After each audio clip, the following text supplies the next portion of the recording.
Check one, two, check one, two. Oops, don't do that. Let's go. Check one, two, check one, two.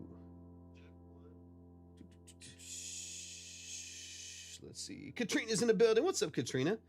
Welcome in, welcome in, welcome in. How are you feeling today?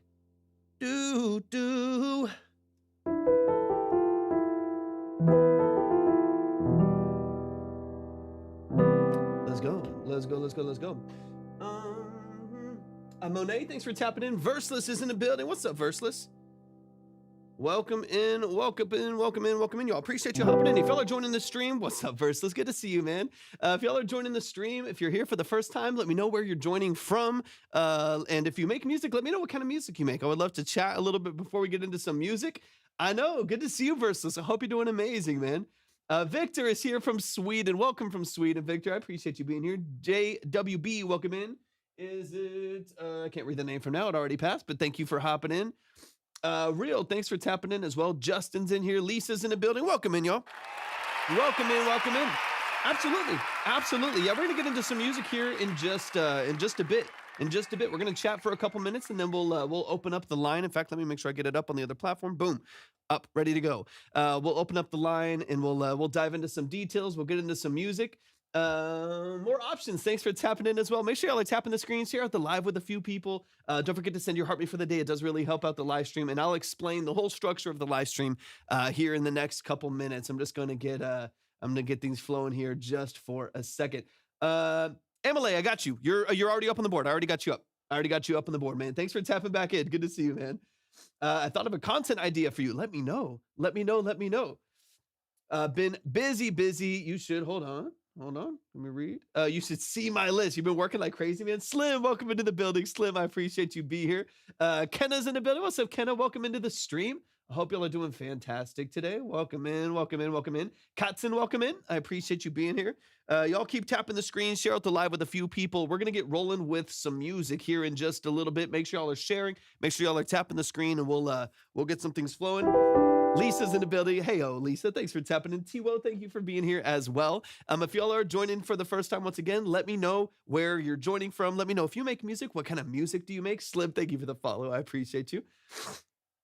Let me see. I've been using my keyboard for a while. It's so good. Let's go, Kenna. I'm so happy that you're able to do that now. Recreating iconic songs with their synths, using the synths that you have. I want to do more stuff like that. Did you see the Running Up the Hill video I did, Verseless? Cole said, I'm in a band. We make indie and psych rock. Let's go, Cole. We had a really cool artist the last live that we did, kind of in the same vein. Ari's in the building. What's up, Ari? Welcome in, man. Malin, is it Malin? Thank you for hopping in as well. What's happening, y'all? I appreciate y'all tapping in. Oh, yeah.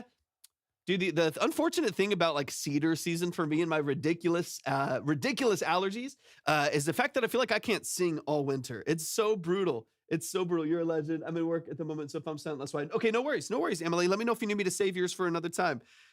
Same to you, Slim. Same to you. It's good to see you popping in here. Is that a new account? Let me see. Is it Gary? Am I saying that correctly? Thank you so much for tapping in. We're going to get into some music here in just the next 2 minutes. I'll explain the whole live stream, the whole structure of what we do here. I appreciate y'all being here so much. Welcome into the stream, y'all. We're going to dive into listening to y'all's music here in just the next couple minutes. I'm just chatting with y'all, getting the live moving here. Let me see. DJ, thanks for tapping in. Ivory, welcome in. Mads, thank you for being here. I appreciate it. Modman said, I used to make some stuff. I never took it too seriously, but I got played on BBC Radio in the UK. Let's go, man. That's amazing. And what kind of music did you man, so I can't talk. What kind of music did you make when that happened, when you got on the BBC Radio? Thank you for the shares and the likes, y'all. I appreciate you all. That means a lot to me. Thank you for that. What's the queue looking like? Ari, it's fairly open. We got a stack. There's a stack of people over there, but I would just go to Red App and you'll see what you need over there. I've got Emily back up on the board right now. So I've got them up there at the top right now. Do it as an exploration. If you want the producer community to just perform, if you want fans of, yeah. I feel that.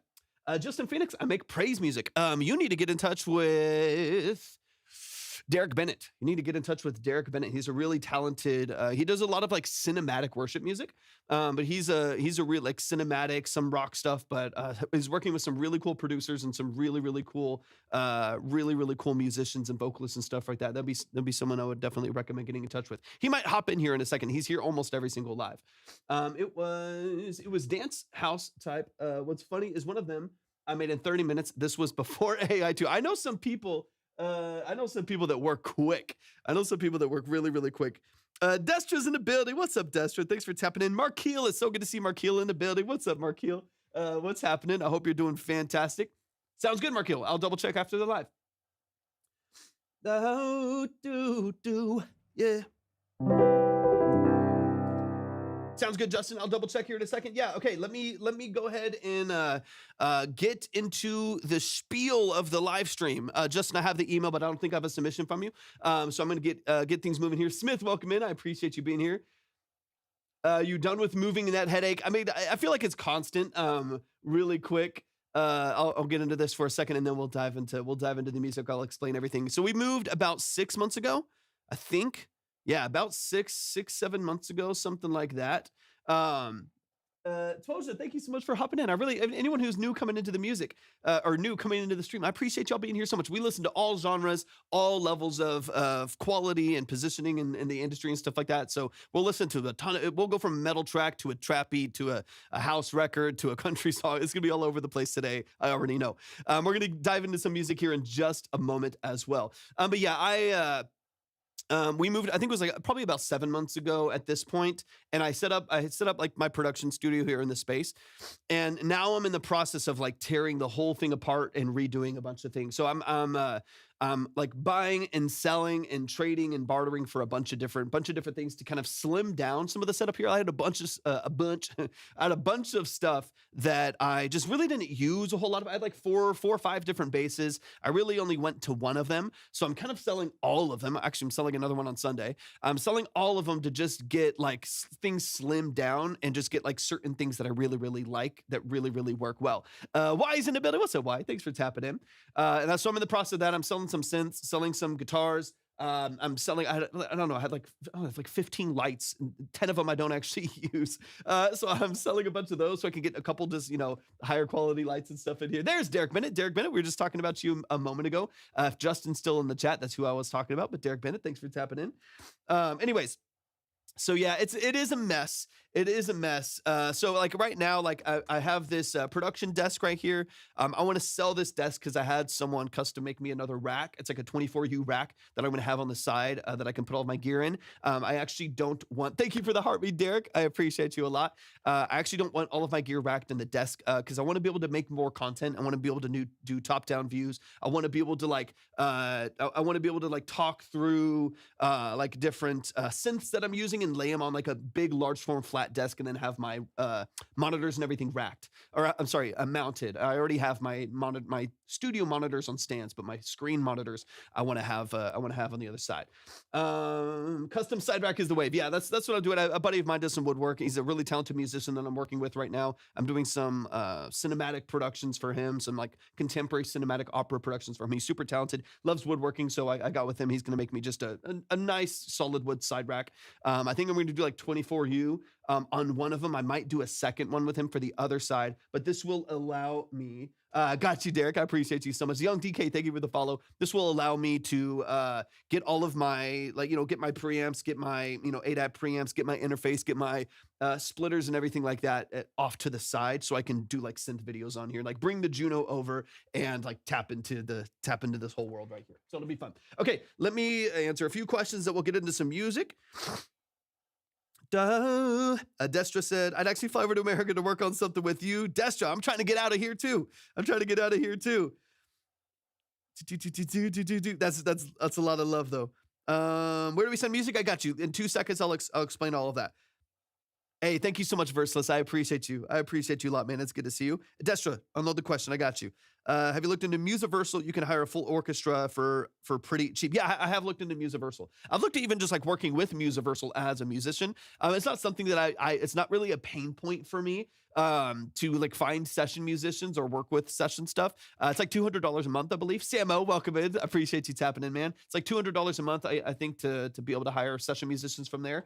But the queue's not super long right now. We got, like 8 people in there or something like that. Nothing too crazy. I think I got like 8 or 9 people in the queue currently. Nothing too wild. In fact, actually, I need to add Derek to it and get a couple things updated here in just a second. Let's go, Samo. Let's go. Let me see. But yeah, so you were talking about Musiversal. Sorry, you were talking about Musiversal. It's not really a pain point for me right now. Like I do, they have a full orchestra option. It's slightly different than their standards. Oh, I see. Yeah, if I ever ran into it, so like I know I have, I'm grateful that I have access to some of like the most talented musicians out there. Like I have a couple guys, producers that I work with, producers that I've done session work with and for, that are phenomenal curators of musicians.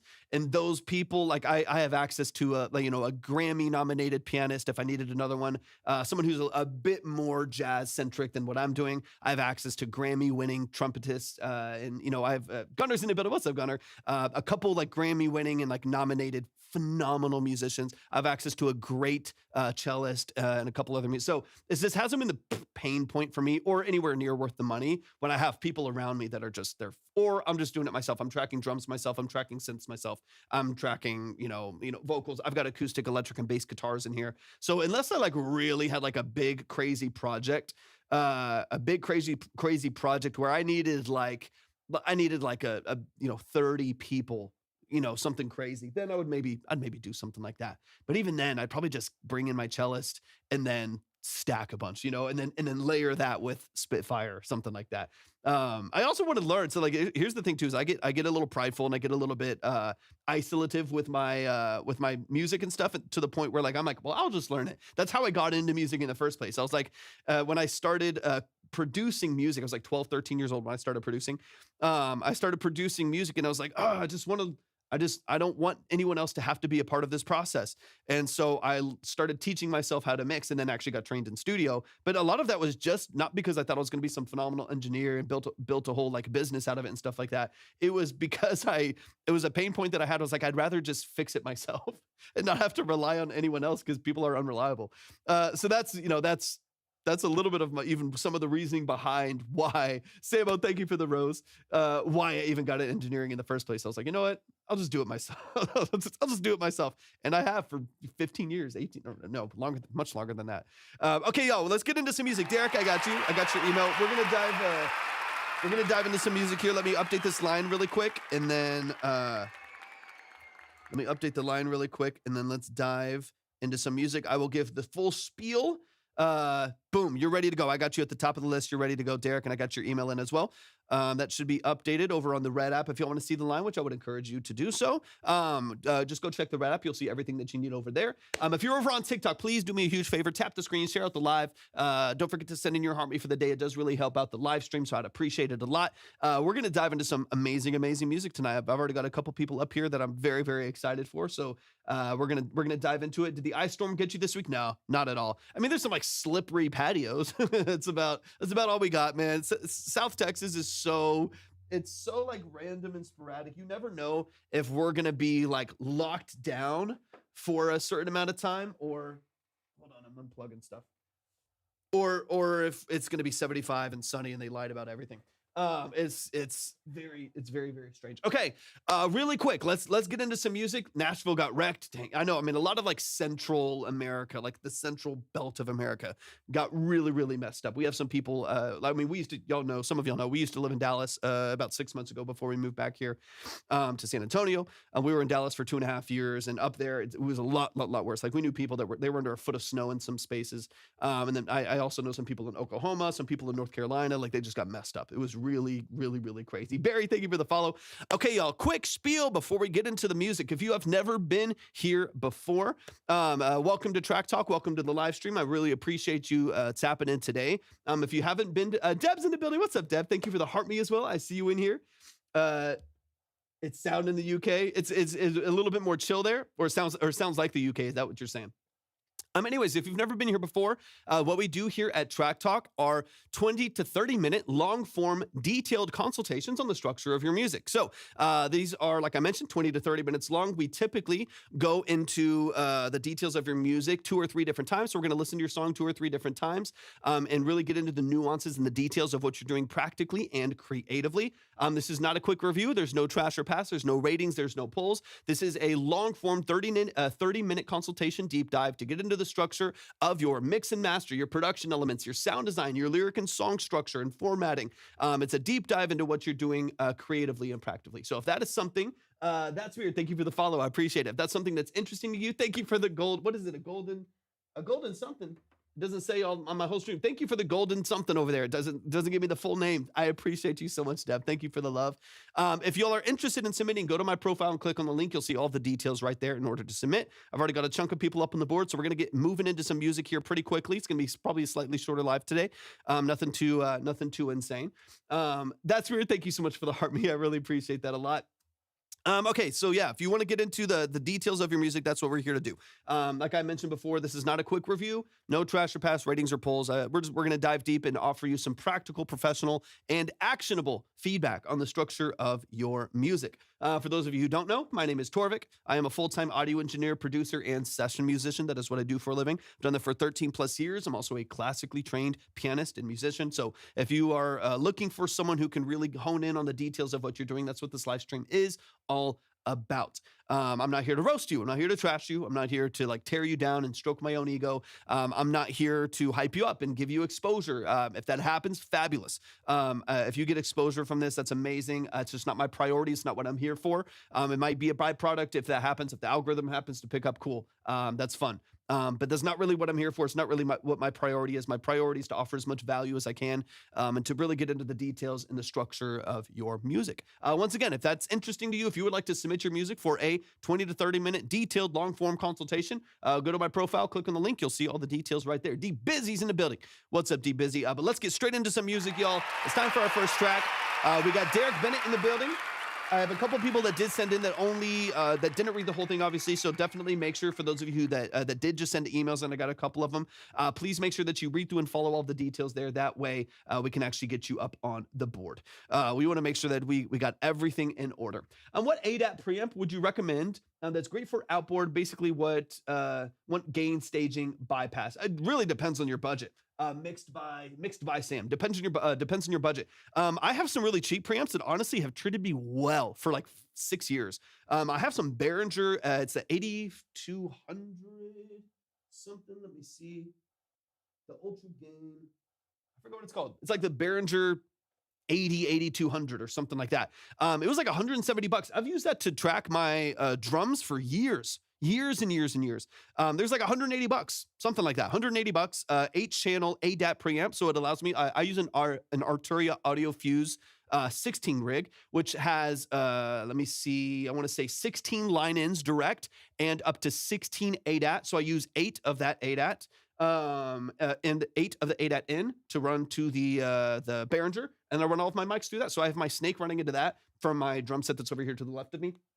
All my mics are running into that, and I'm not touching any of the inputs on the interface. So it's really, really nice because I have a bunch of synths. I've got like 12, 13 synths in here.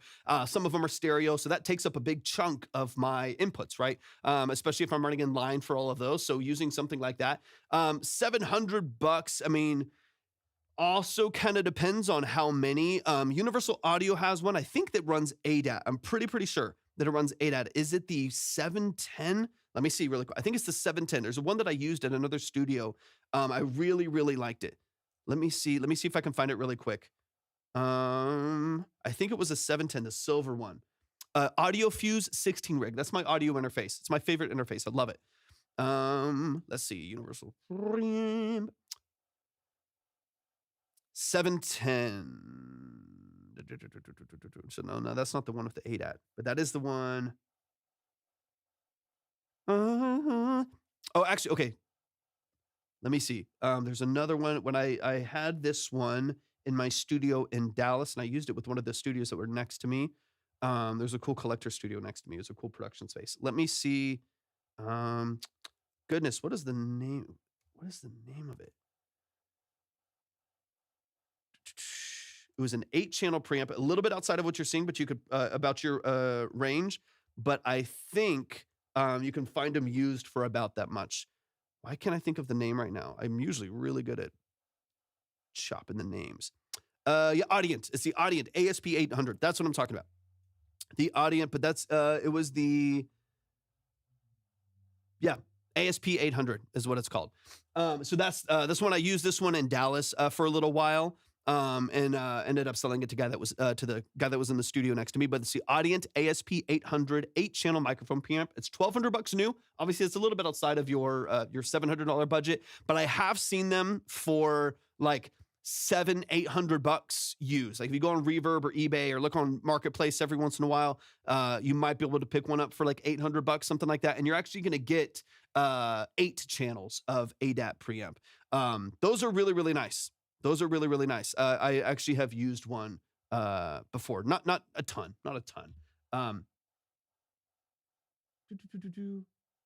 It's $550 there. Damn, it's these tariffs or something.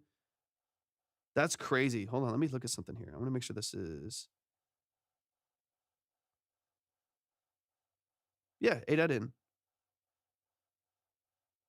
Hold on.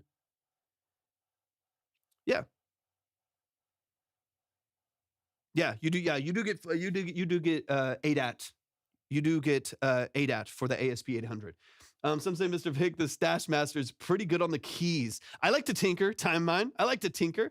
Yeah, I mean, yeah, that's well within your budget then. That's well within your budget. Yeah, the ASP 800 is great. It's nice too. So you do get ADAT, which is nice, right? So you don't have to run a bunch of 8 different cables in and out of it. But they also have a separate circuit for the first 2.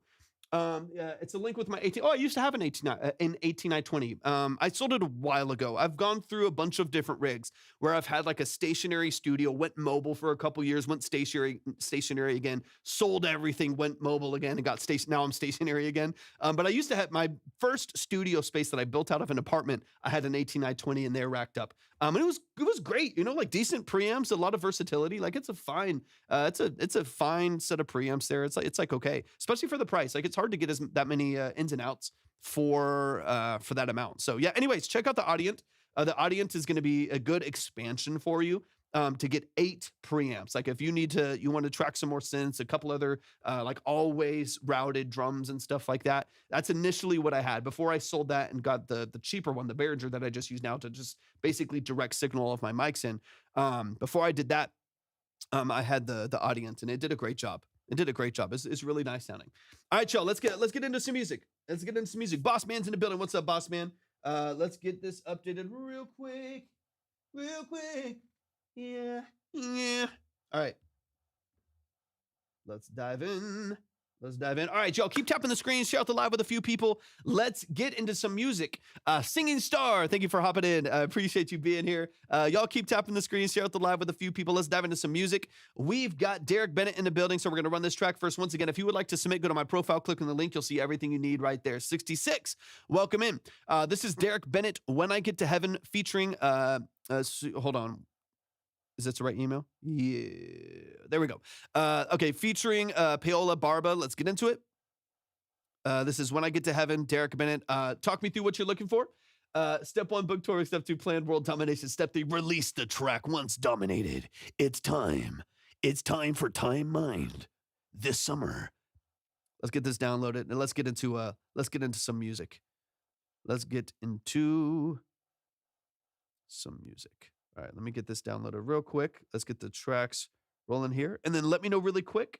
Let me know who just sent in through the website as well so I can make sure that I get you on the right space in the board. I appreciate you so much. My usual stuff, let me know what you think of where I'm at and what could be better. Beautiful.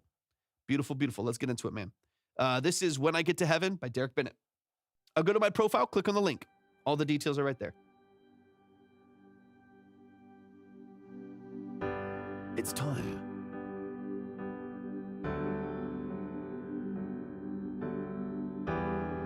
Nice little first chord drone. When I get to heaven. How deep are you into this track right now? Pretty raw. With the vocals, I'm assuming pretty raw, pretty open. I wrote this a couple years ago, just now bringing it to life. Beautiful. Yeah, if anyone wants to submit, go to my profile, click on the link.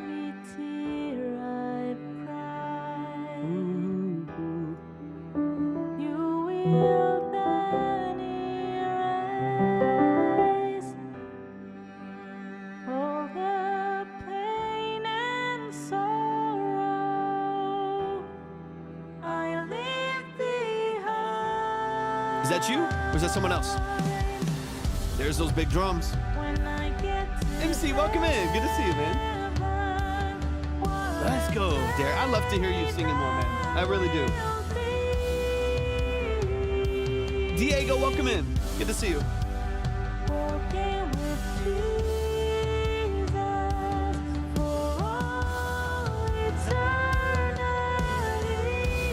What's up, David? Welcome in. Welcome in, welcome in.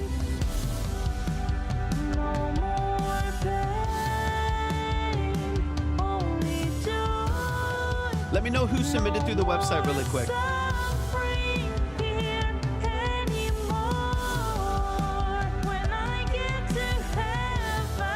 What's up, Glitch? Welcome in, man.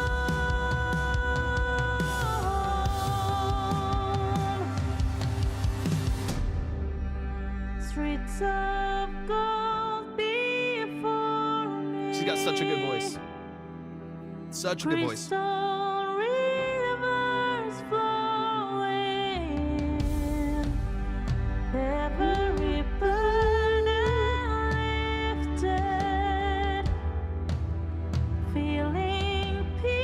Let's go.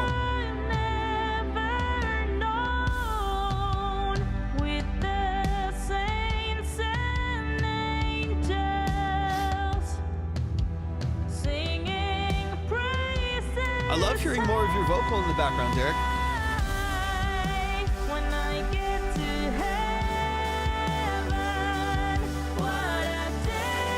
What's up, Blake? Welcome in.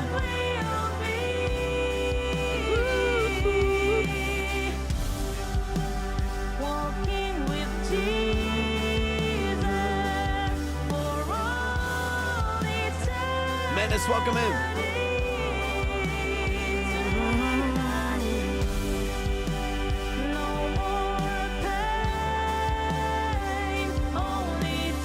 What's up, Christian? Nico, welcome in. Nice harmony structure.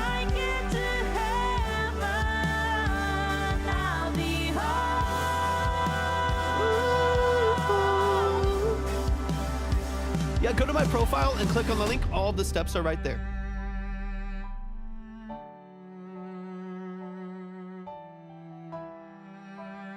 What's up, Michael? Welcome in. Thank you for the follow, Michael. She has such great range. Such great range, man. Really well done. Welcome in, man.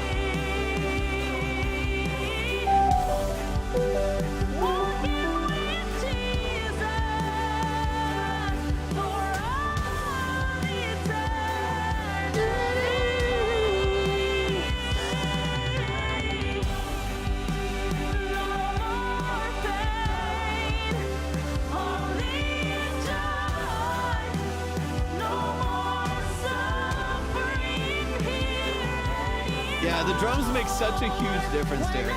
Such a huge difference.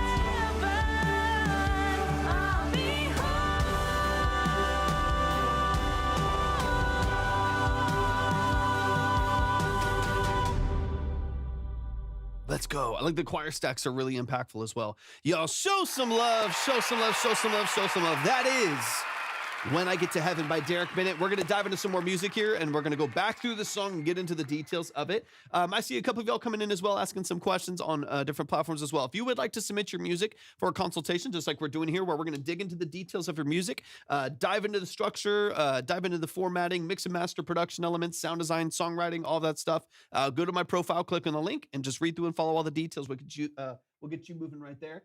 Let me double check a few things. MC Charismatic, I got you. And Annie, I got you as well. I hope I'm saying that correctly. Thank you so much for tapping in as well. Let me get both of you up on the board. Let me clear Derek, and let's dive into the details. That's Annie. Beautiful. Thank you so much for your submission. I appreciate it. Let me clear Derek really quick. Let me update the line, and then we're going to dive back into this track here.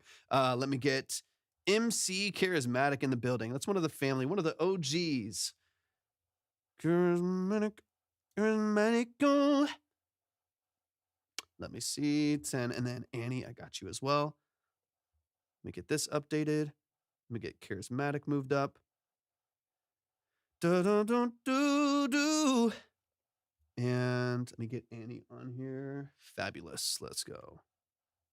Annie, I got you. Let me move you up as well. Thank you so much. I appreciate you.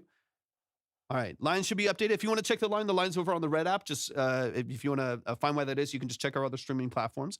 All right, this is When I Get to Heaven by Derek Bennett. We're going to dive back into this. We're going to get into the details of it, largely for this one, talking about formatting, song structure, production elements, stuff like that. So let's get into it. If y'all are over on TikTok, please make sure y'all are tapping the screen. It really does help out. Share out the live. Send your heart me for the day. It does really help out the structure of the live and the exposure and stuff like that. So let's get into it. Once again, if y'all do want to submit your music for a consultation like we're doing right here, go to my profile, click on the link, and just read through and follow all the details there. But let's run this from the top. When I Get to Heaven by Derek Bennett. A couple of the things that I'm looking for as well, just really quick. A couple of the things actually, that's Chris. Boom. I got MC ready to go. Gotcha. I just want to make sure I connect the right names here. Ivory Key, welcome in. I think because of progression, vocal register, those two things in tandem, progression and vocal register to me are making this feel a little bit run on. A lot of the way that it builds, and then progression and vocal register to me is making it feel very, very like too connected, and too monotone as far as like dynamic range goes, and like register of instrumentation even as well, right? Like, so it's like where the guitar is playing, where the strings are, where the vocal sings, can make a difference in your dynamics, even more so sometimes than actually how just loud or quiet something is. And so I want to, dig into that just a little bit here as well, but it is a cool song. It's a cool structure. Has a beautiful, beautiful voice. Soren's in the building. Who's your favorite artist? That's such a hard question. I feel like that changes depending on the mood that I'm in, because some music's a little poppier and happier. Some music is a little darker and moodier. So it kind of depends on what I want to listen to. I tend to gravitate towards analog 80s sound design. I love synths. I've got a whole bunch of them, and I'm going to get more. I love synths. I love synth-based music. So a lot of my favorite music is like 80s or 80s style sound design. So I like a lot of Depeche Mode, Tears for Fears, Aha. I like a lot of Kavinsky, Time Cop 1983, Mike Dean, stuff like that. That tends to be what I gravitate towards. And there's more modern artists too that still have a lot of that sound design, stuff like The Strike, The Midnight, and even some other artists kind of in that vein. But I typically just like sound design nuggets more than I like all of this artist's songs or et cetera, et cetera. Like, you know what I mean? Like there's not many people that I'm just like, oh, this artist I like all the time, or you know what I mean? Like even like some of the artists that I just mentioned and producers that I just mentioned, I even like half their songs I don't like, right? Just really depends on what I tend to latch onto. What do you think of Ghost? I don't think I'm familiar. I had a synth pop guy in my life the other night. So good. I told him to look you up. Dude, I appreciate that. That's fire. Lucas in the building. God hand, welcome in. I appreciate y'all being here. MC Charismatic said, it's me. I'm the favorite. You might be MC Charismatic. All right, let's run it from the top. When I Get to Heaven, let's run it. This is Derek Bennett. Once again, if y'all want to submit profile, click on the link. You'll see all the details right there. But let's dive back into the song as we always do. We always go back another couple times to dig into the details, and that's what we're about to do right here. Let's get it. I like these low drones here too. Annie, thank you so much for the follow over on the Purple app. I appreciate that a lot.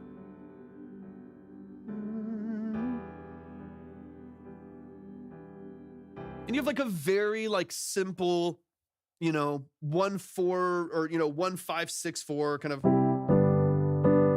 like the progression itself is very like standard, very simple. So it's going to come down to how do we take like a 1-5-6-4 right here that's very, very like very simple and very easy, and how do we create some more intrigue on top of this based on the way that you're actually like stacking. Search up my name, Keelan Flanagan on SoundCloud. If you want to submit, so we're doing long form consultations. We're going to get through a pretty decent list of people here. If you want to submit, go to my profile, click on the link, just read through and follow all the details there. And he said, your ear is so quick with progressions. Thank you, Andy. I appreciate that. I have, I guess, what people would call near perfect pitch. So you can't just like ding a glass and I'm like, that's an A sharp. I don't know. I don't have that gimmick. But if I hear something, I can very, very quickly, hear what it is, play one note and kind of know its context in the progression. And that allows me to pick up on things pretty quickly. Lots of you, I mean, I was playing piano since I was 6 years old. Lots of ear, like classical ear training and stuff like that. You don't need you can do it straight from here. You can do it from your phone. You don't need your laptop. Most of the people here probably aren't on their laptop. You could just do it straight from your phone. Just go to my profile, click on the link. All of the details are right there. Okay, let's get into it. When I get to heaven. Because the trick is going to be with consistent, slower rhythms, slower melodies, slower musical introductions. How do we keep this from being boring? Even when the dynamics get really big, like how do we continue to guide people into listening to the song structure longer term with a slower progression, slower movement, simple production structure, where with songs like this, like slower paced, like with slower, gosh, I can't talk at all, y'all, Jesus. Slower paced worship songs, like in this genre, in this space right here, it can be really challenging because what you don't hear is like melodic hooks, which I think are really important in the genre. Because if you don't have them, what's up, Jenna? Welcome in. If you don't have melodic hooks in here, like on the instrumentation, it's going to be really challenging for people to like gravitate towards it, right? Because otherwise, it's just like other musical elements that are kind of following your chords and following your progression, but not necessarily like something that feels really like consistent and additive to it. It's a DR. Thank you so much for tapping in. I love that you make music. What kind of music do you make? Ronnie, welcome in. Adding guitar still. Yeah, you could. Let me hear from the beginning.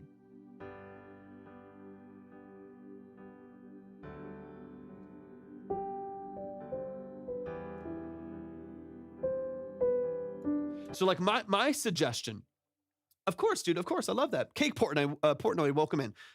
Here's my suggestion is, in tandem to this, I would use something like, I think the DX7 is great for this. If you're using emulations or of course real synths, depends on the structure and stuff. In this case, probably emulations, right? Having some like a tine that kind of shimmers over the top. So tine bass, something like a CP20, something like a Rhodes Stage 73, a DX7, a D50, something that gives you, I agree actually, because what Andy's saying, like this is actually, what's so funny is this piano is called earth piano. That's very funny that you say it. It's very warm. It's a little bit more intimate sounding.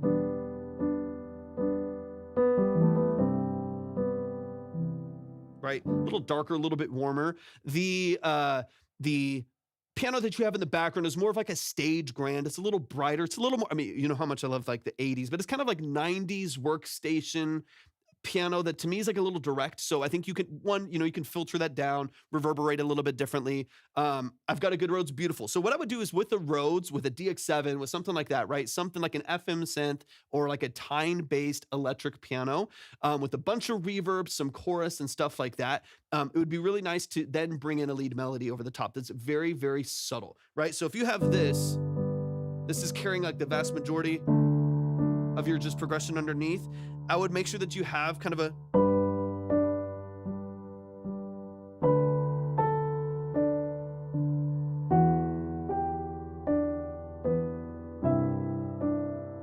right, like some kind of, again, with a bunch of reverb on it, some chorus, like you can make that kind of shimmery, you know what I mean? But having something that gives you a lead, you don't have to copy, of course, you don't have to copy that.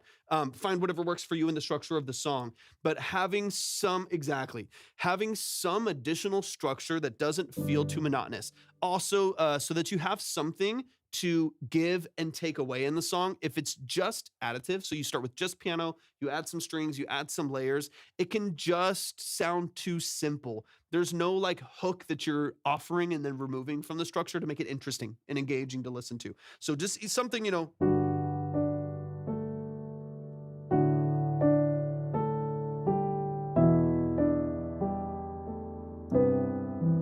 right? Something it's got some shimmer to it over the top, right? Something like that, and then take it away from the verse, right? So once the vocal comes in, let's see when the vocal comes in here. when I get to I also probably, personally speaking, I would probably simplify, maybe not come in with the cello to like your B section to the verse or a pre or something like that. It coming in immediately right now. To me, it comes in right on the one, right? And the vocal comes in a little bit later in its count. To me, it comes in a little bit awkwardly. So I'd probably keep your intro just like piano, pads, the Rhodes bells in there and stuff like that. Like Annie said, a little counter melody in there would be nice. And then remove back some of those layers for the verse and keep it really simple. And then like B section to your verse, you build up a little bit of steam. There's a little bit of anticipation, dynamic range.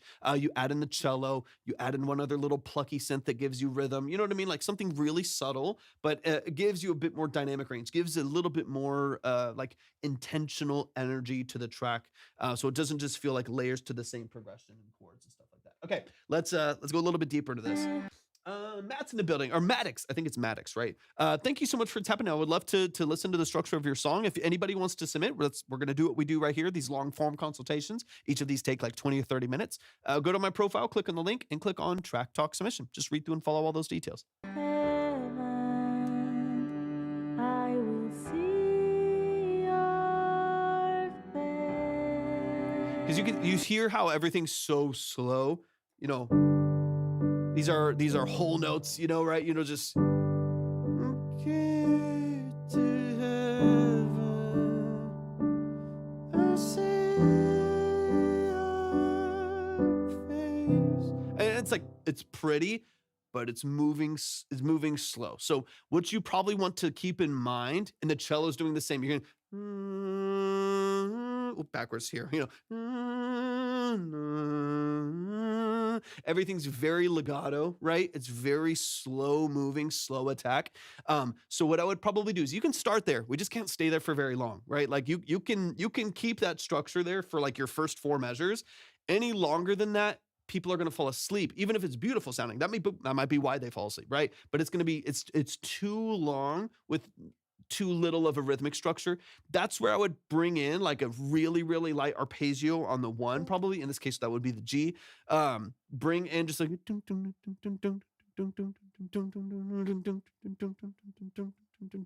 know, like just a little like plucky. You could do like, it could be like a pizzicato string if you want it to be something like that, or even just a plucky, dark filtered out synth with a bit of, you know, reverb and chorus on it to kind of set back in the mix. Give us something that's a higher pace than the piano, cello, and vocal, because they're all very slow. I think if you do that right there, playing with the rhythms of a counter melody, in addition to the strings and piano and stuff that you already have, I think will help a lot, because we just can't stay low dynamic, slow and low for too long. And then I think you'll be good. Let's get into this hook. I leave behind. Love the drum introduction with the toms going in is really nice. I mean, I love the sound of these drums too. They're great for this genre. When I get to heaven, what a day that will be. Sturgeon, thank you for the follow. I appreciate it.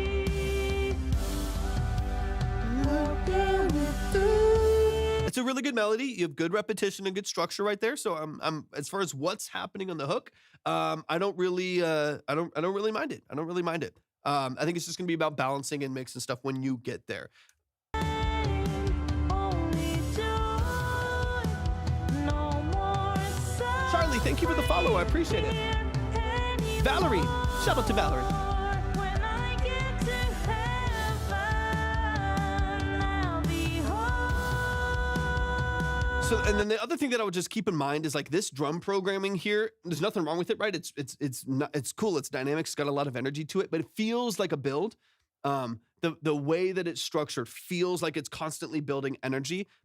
Instead of resolving in its dynamic, if that makes sense, right? Where it's just like the song gets big and we know it's big, and then it gets a little bit lower dynamic, and then it feels smaller and it feels more intimate, right? The song feels like it's kind of in limbo, right? Because it's like halfway between dynamic ranges a lot. I think if we can lean into the dynamic a little bit more, I'm gonna back this up here. No more pain. We hear when it first comes in. When I get to heaven, 3, 4. Okay, so like I like the dynamic of keeping the snare on the 4 for probably this whole hook. I think if you change it to going to like 2 and 4, a little bit faster pacing halfway through, again, it feels like a build and it feels like a specific pocket, but you never quite get to the dynamic there. What I would probably do is add in different instrumentation to build dynamics than busying up the drums, right? Because right now you have the boom, doom, doom, doom, doom, doom, boom, gah, you have the snare hitting on the 4 in this case, which is fine. That keeps the pacing. Again, it's a little slower, but you have some busyness with the toms that I feel like helps out a good amount.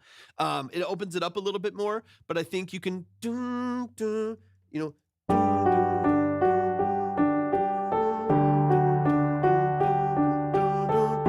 like you can have like additional stacks of like synthesis or like a guitar. I think an electric guitar melody with that would be beautiful as well. Having some stair steps and dynamics that don't require just more a change in sequencing for the drums, I do feel like would be really, really nice. Because once you change the rhythm, it feels like a build that doesn't go anywhere, because then it just goes back to the verse, right? So I think I would keep the drums largely the same.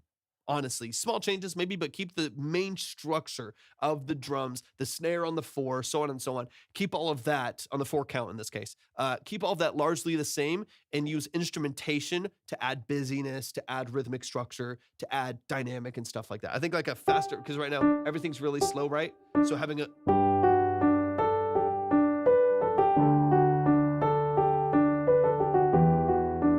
right, just like some faster 16th note or something over the top would definitely help. I'd love to hear one of the longer, higher pitched lyrics carried out in the background underneath. Just ooh, just like oohs and ahs. Is that what you're talking about, MC?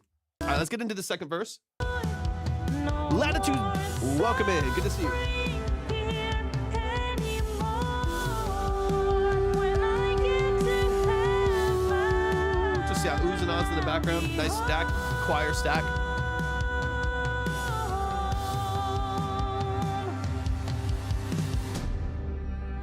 streets of gold be Yeah, you could probably just bring those forward once you get deeper into the mix and stuff like that. If you got some ooh and ah in there, yeah, just bring that forward, stack that well, separate it well in the mix. You'll be fine. for me.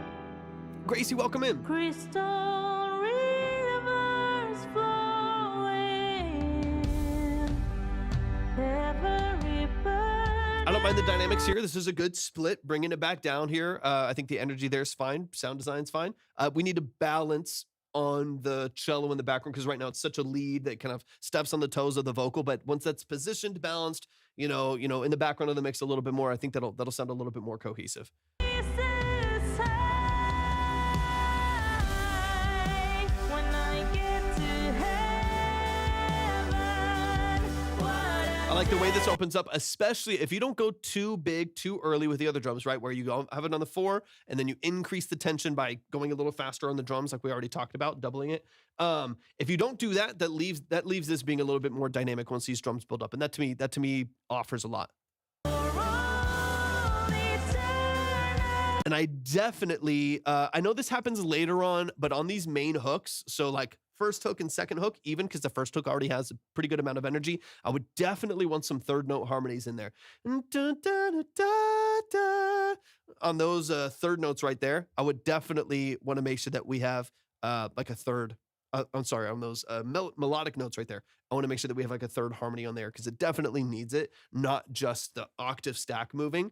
I think her vocal, or if you have another one, definitely needs to add some stacks of harmonies there, especially in this genre. It's just going to help you compete in the mix. It's going to help offer some width to the lead vocal. What a day that I hear it in there. I hear it kind of in the background right there.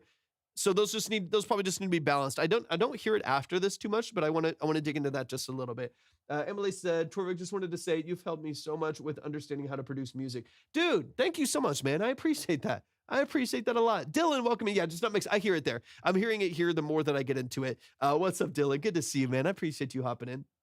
Y'all, I would love to do some giveaways as well. So if y'all would do me a huge favor, tap the screen like crazy, share out the live with some more people so they can tap the screen as well. Once we get to 20,000 likes, we'll do a giveaway.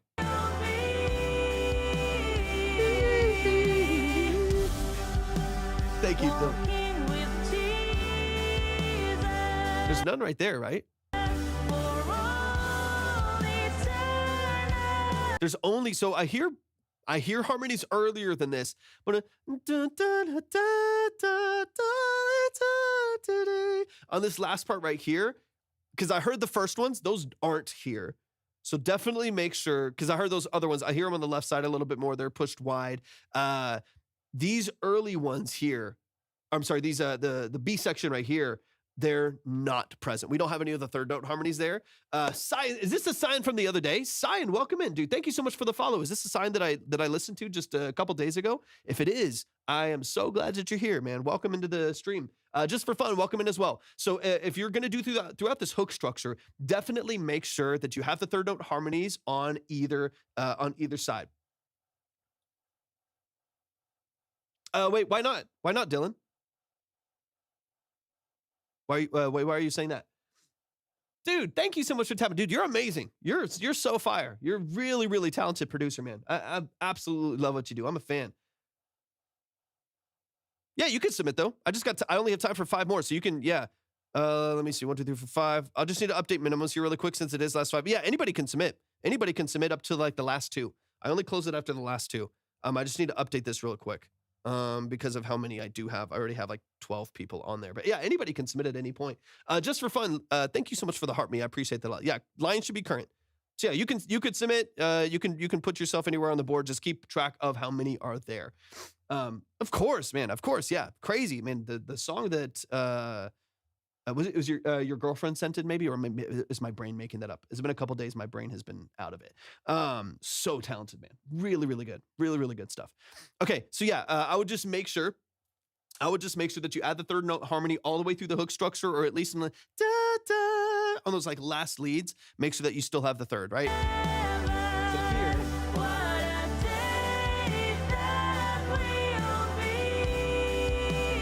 Those are beautiful. Love it. No harmony here. So we still need that.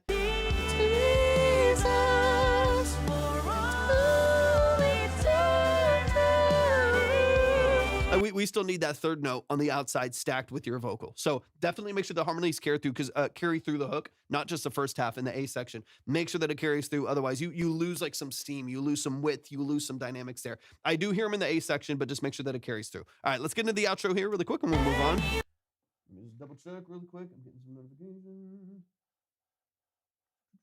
Beautiful. Okay.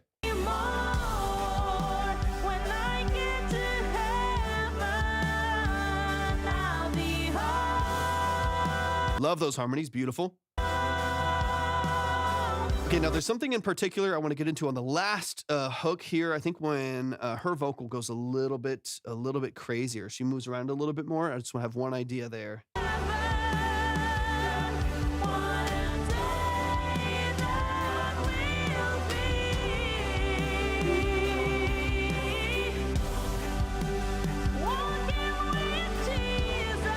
Okay, so when you're doing this, she's going crazy, right? Her melody, her vocal range has so much more energy to it, right? It's a much higher register. She's being, I got you, Dylan. I got you. We'll be here. She's got such amazing range. The only thing that I would definitely have here is a supported stack on the melody, right? So make sure that you have a full stack of vocals, center, low octave harmonies doing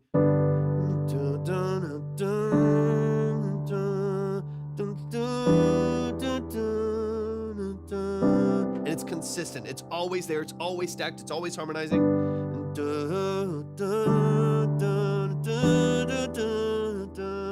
Right? It always has that energy. So when she does, she's floating away. She's got ad libs. She's got these high melodic textures that she's adding in there, which are beautiful, by the way. They're really, really well done. There's, excuse me, underneath it, there's always a support system. So while she ad-libs and changes melodies, there's a consistent stack of like contemporary, like lead vocals and harmonies underneath it that like can carry it. They're like the foundation for all of the vocals. That way, when she changes melody, there's still like a really consistent, rock solid melodic structure underneath it. I think if you have that in place, you're going to be so much better off. So much better. It's going to feel way more consistent, way more grounded, so that like, first-time consumers of the music don't feel like they're pulled left and right as she randomly changes melodies. There's always like a stack underneath that's very consistent in its melody that gives kind of permission for that lead vocal and lead instruments to change a little bit more without really truly uprooting the melodic structure underneath it, if that makes sense. Y'all show some love. Show some love. Show some love. That is the family. Derek Bennett. Culture Trek, welcome in. I appreciate you so much. Please show some love to Derek Bennett. If you are looking, we had someone here earlier who makes similar kind of music. If y'all like what you are hearing, if you are interested in working with a really talented composer and producer, especially in like the praise and worship space. Yes, I'm here at TikTok. I got to do my puzzle. The praise and worship space, contemporary cinematic stuff, some rock edge. Definitely keep Derek Bennett in mind. Work with the family. Let me get this puzzle piece put in here. Let's go. Boom, and we're back. Rory's in the building. Rory, thank you so much for tapping in. I really appreciate you being here. If anybody in here, we've got a couple other people coming in with submissions right now. I'm going to get those updated. If there's anybody in here that does want to submit, go to my profile, click on the link, and just read through and follow all the steps right here. Please make sure you check the line on the Red app first, as the line is modular. It moves and it adjusts. I want to make sure that we have time to get to your music and that you submit exactly where you want to be on the board. Greg, thank you for tapping in. I appreciate you being here. But yeah, go to my profile, click on the link, just read through and follow all the steps there. Y'all, please show some love one more time to Derek Bennett. We love you, man. I appreciate so much what you do.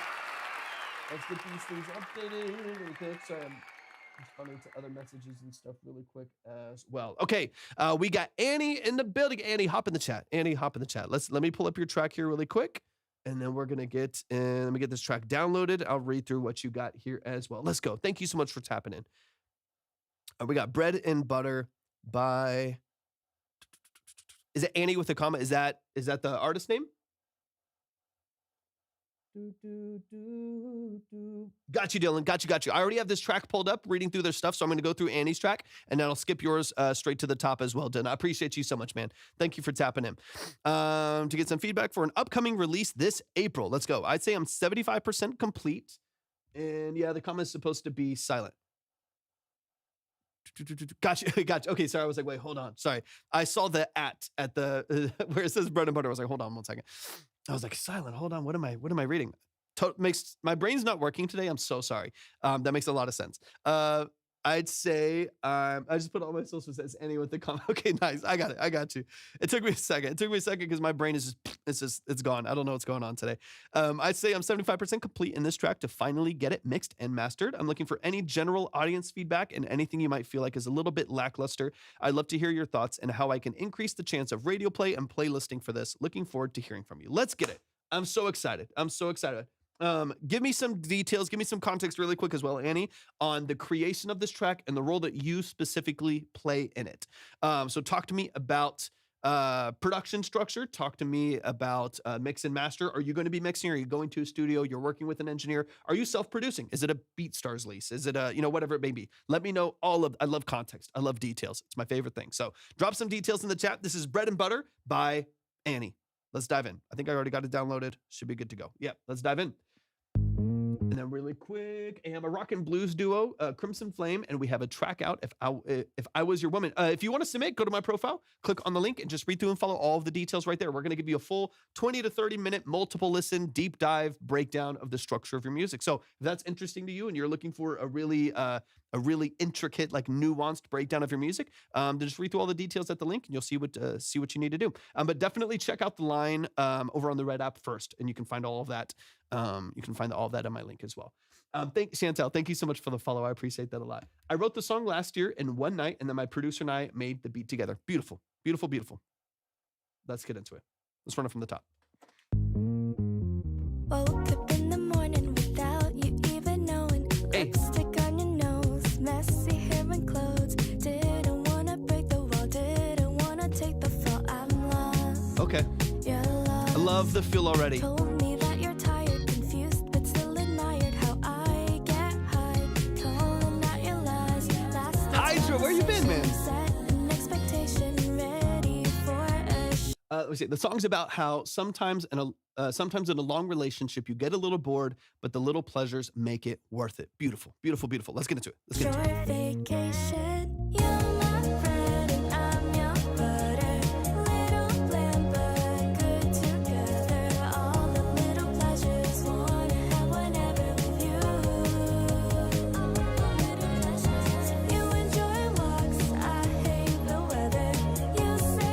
nice. Easy listen. Easy listen. All the little pleasures wanna have whenever with you.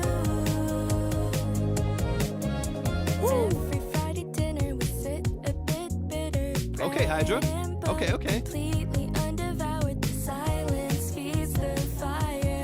Stacks are beautiful. Don't Love it. act like I require Someone to rap. chocolate, wine, and roses to dump to even notice my look of My allergies are beating me up, man. you forget. I'm begging you to love me more. Let's go, Annie. Commit to me more. Actually bother. You're my Do you have music out on platforms, Annie?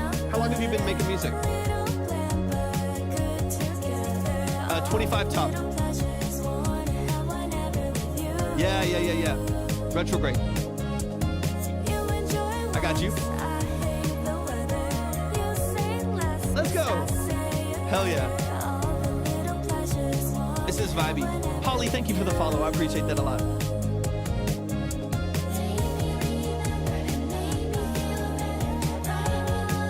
It's vibey.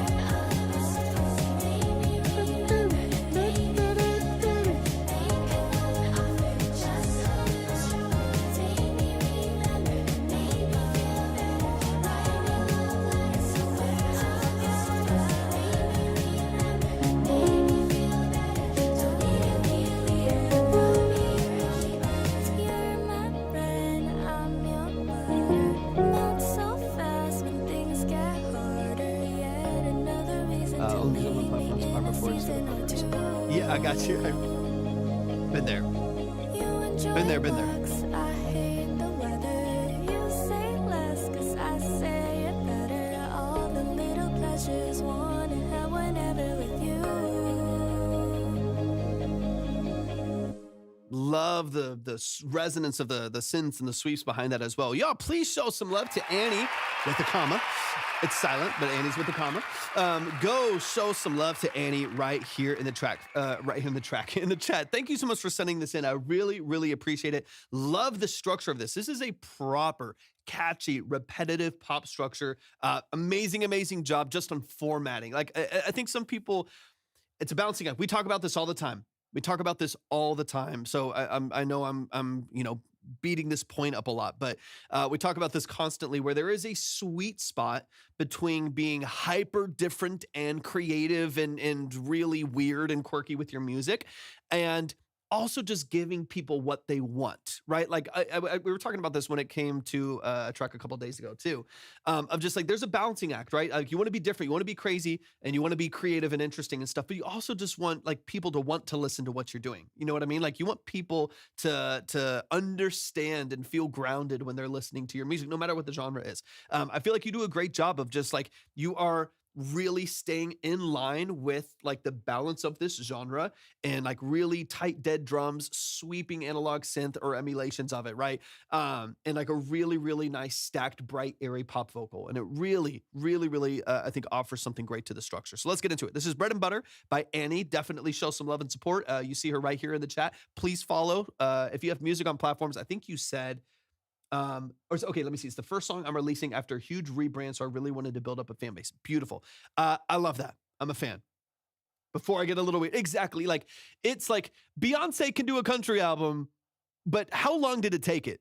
How long did it take them? Right? You know what I mean? Like, it's like, you could be a little weird and you can experiment and go crazy and do a bunch of random stuff. It took a long time.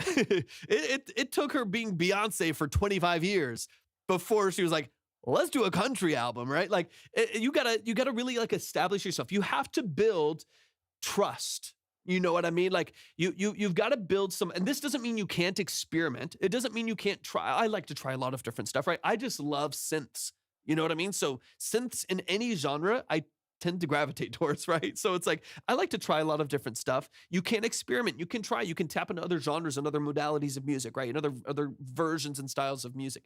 At the same time, I think you need to build trust with your audience. That, like, imagine you put out a rap record, right? And and it goes viral and 50,000 people just like love the track. Like, this is so hard, this is so crazy. And then the next track, you're like, by the way, I also sing opera. Here's my opera song. if you haven't built trust over a decade plus of like making the music and really building an established fan base, you're probably going to lose a lot of people and be like, "Oh, no, I wanted to hear you rap." It doesn't mean, once again, that you can't experiment and you can't try a lot of different stuff. Just make sure in the process, I'm speaking to everyone, I'm speaking to myself, right? Not just Annie in this case, but make sure that in the process you are building trust and familiarity with your fan base so that they actually do latch onto what you're doing. It's really important. I love writing jazz and alien sounding music, but I need to release stuff more palatable first. I completely understand. Completely understand. Alien sounding music is a new genre to me. Hey, it's you just need some like you just need like an ARP 2600 and some weird LFOs. All right, let's get it. Let's run it from the top. Let me go ahead and get Hydra up on the board as well while we dive into this. Lazy Atomic Eye, thank you so much for tapping into the stream. Once again, if anybody wants to submit, go to my profile, click on the link, just read through and follow the details. Check the line on the red or purple app. That way you can see the order, the line, the minimum, stuff like that. But let's get into it. Annie, this is awesome. I'm excited for you to release this. I'm gonna look up some stuff while we do this. Also, love the octave bass line here early on. Gorgeous, beautiful, fantastic. It so immediately grabs your attention. It's so good.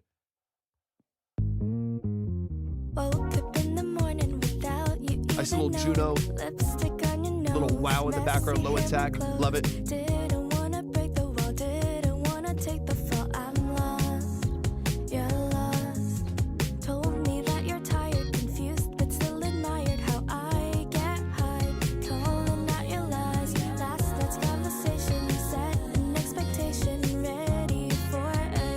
So good.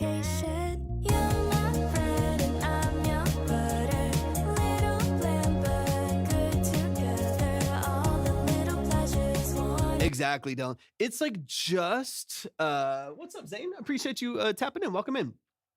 It's like just poppy and preppy enough that I think it works. You know what I mean? Like it's just like it's like bubbly and fruity and all the ways like it's supposed to. You know what I mean? Like I feel like you're operating in this kind of dream pop space. Really, goodness, y'all, help me talk. You're operating in this dream pop space really, really well. Goodness gracious. I'm trying to talk here, y'all. It's not working. It's not working. Shut it down.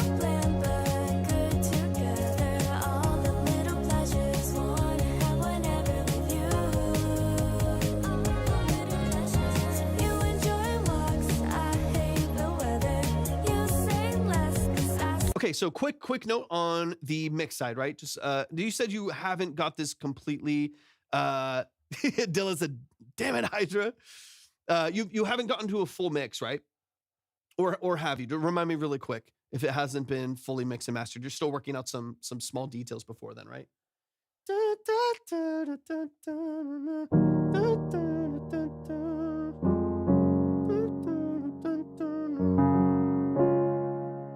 Has a bit mixed or mastered. Okay, beautiful. So there's some things that I'll say that are kind of that are just going to be fixed. Like they're already those are going to happen. So I'm not too worried about it.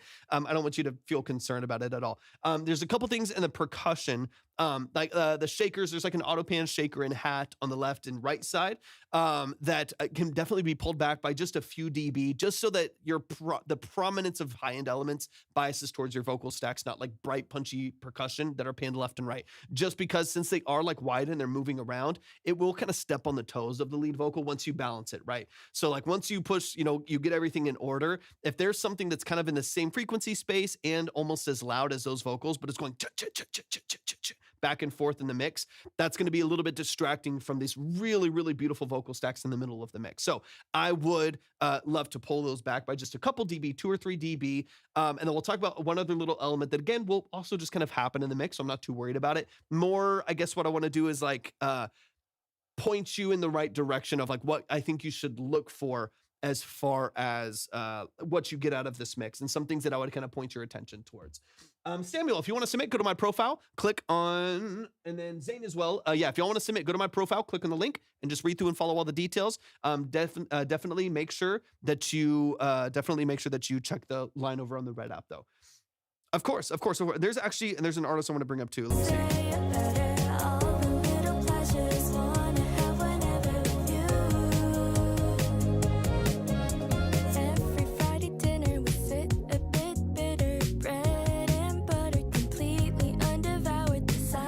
Okay, Okay, really quick. I want to give you a reference if you haven't heard already. Okay.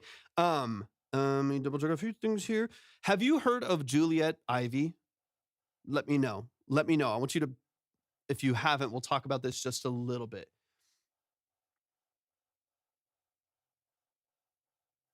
Yeah, yeah, yeah. TikTok's way over. The TikTok's way over compressed. It's way over compressed. Go on the Purple or Red app, and it's a completely different audio experience. It's way too compressed. You're getting some like duplicated mono signals on. Okay, Juliet Ivy is a really really cool artist in a similar space, right? So, kind of in the dream pop space. I'm gonna play you. Yeah, yeah, yeah. It's all weird. They have a song called "We're All Eating Each Other." It went viral on TikTok a while back, and now they're crushing it. Now they have, I mean, it's still fairly small, like pretty underground. They have 134,000 monthlies. Which is not crazy. Like they're still fairly underground, but this song got like million. Let me see how many streams it has right now. Yeah, 24.7 million streams. So this one song just went absolutely nuts for them. Went really, really really viral. I want to play a little bit of it, just because what I want you to do is I want you to listen for how warm the mix is. And this is again mainly what I want to do is I give you a reference for someone who kind of is really successful in the space that you're looking to get into, of like bright poppy dream pop synth laden music with like dry dead drums, punchy bass structure. Like a lot of this is very in line with what you're doing. And then listen for like how they mix it, right? Just so you have something to kind of point your attention to. It's really easy. Always, of course, Dylan, always with the synths. It's really easy, especially with vocals like yours that are naturally very like breathy and airy, to over brighten everything. And then the mix can kind of feel like tinny and harsh and abrasive and really like snappy, as opposed to like really like warm and like still airy and saturated really well, but feels like everything feels kind of thin and bright and abrasive and a little bit harsh, as opposed to like soft and inviting and really welcoming to listen to, especially for like a really inviting style of music. Like there's nothing, it's not like it's not like a crazy dubstep record or like a metal track with screams. It's not like a I guess what I would call high stakes music. I don't know a better way to explain it. If hopefully this makes sense. It's not like high stakes music where it's like you either get it or you don't at all. It's like, this is really easy music to listen to. It's a very inviting music to listen to. It's low stakes, right? You play this and most people will kind of like it. They'll understand what's going on. As if someone just starts screaming like crazy, then you're like, okay, you got to really know what's going on. You got to really like this if you're going to listen to it. I'm going to play a little bit of this song. It's called "We're All Eating Each Other." Check it out. I'll just play some parts of it. And I want you to listen for like bass compression, dry, dead, but very punchy, saturated drums, and then a vocal that's real. It's pretty bright, but it's very like shaved off. It's very like warm and saturated at the top end, which is what you need to get. Because if you just crank up air and brightness in your vocal, then it will be abrasive to listen to, especially as people turn it up in their AirPods and their car and stuff like that. The louder it gets, the more abrasive it will sound, as opposed to the louder it gets and the more dynamic it feels. That's what we want, right? Hydra's over on the Purple app. Welcome in, man. I'm going to play you a little bit of the song so you have it as a reference. Okay, sure. Yes, you definitely can. Go to my profile, click on the link, and click on, or just read through and follow the details there. Check the line and order and stuff like that first. That way we can get you going in the right direction. And Dylan, I got you as well, man. I appreciate you. I'm going to play a little bit of the song so you have it.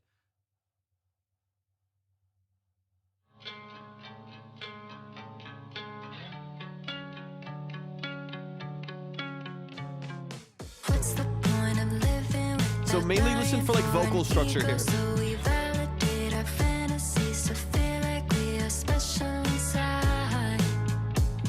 You still have those like dark, dead, dry drums, right? You get like electric guitars and synths and stuff in the background that are filling out a little bit, but the vocal itself is still very like airy, very open, pretty bright, but you don't get any of like the harsh brittleness at the top of the mix. I'm gonna get into the hook here just because that's the main thing, because then you're gonna hear the stacks and the reverb and the automation changes. And again, all I want to do is kind of like point you in the direction of a good reference, so that when you go into processing your vocals and getting it mixed by an engineer, that you don't run into like finalizing a mix and sending it to people or referencing and stuff like that, and you're like, oh, this is still kind of harsh, I'm not getting what I want out of it. You probably don't need to like brighten as much as you think.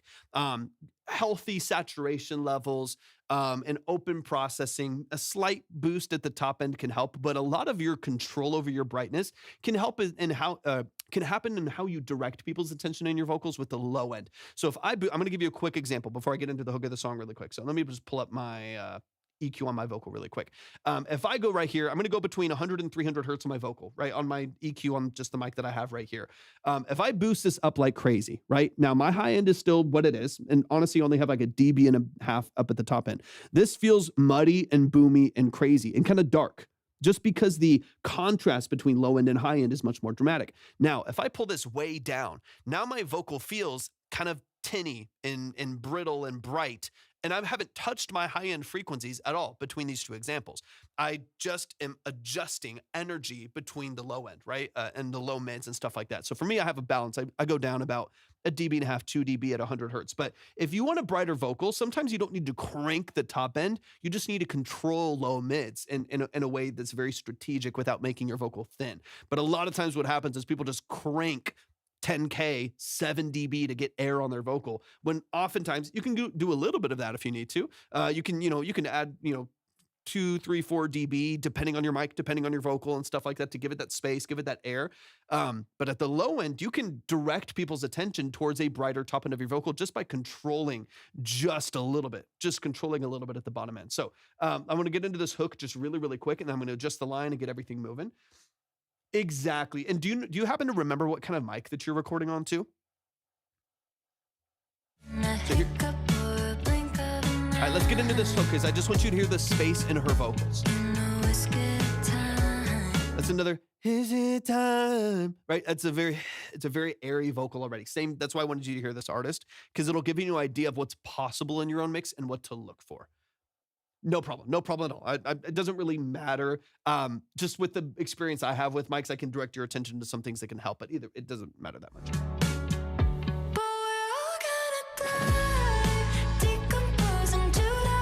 It's bright, but really warm to listen to.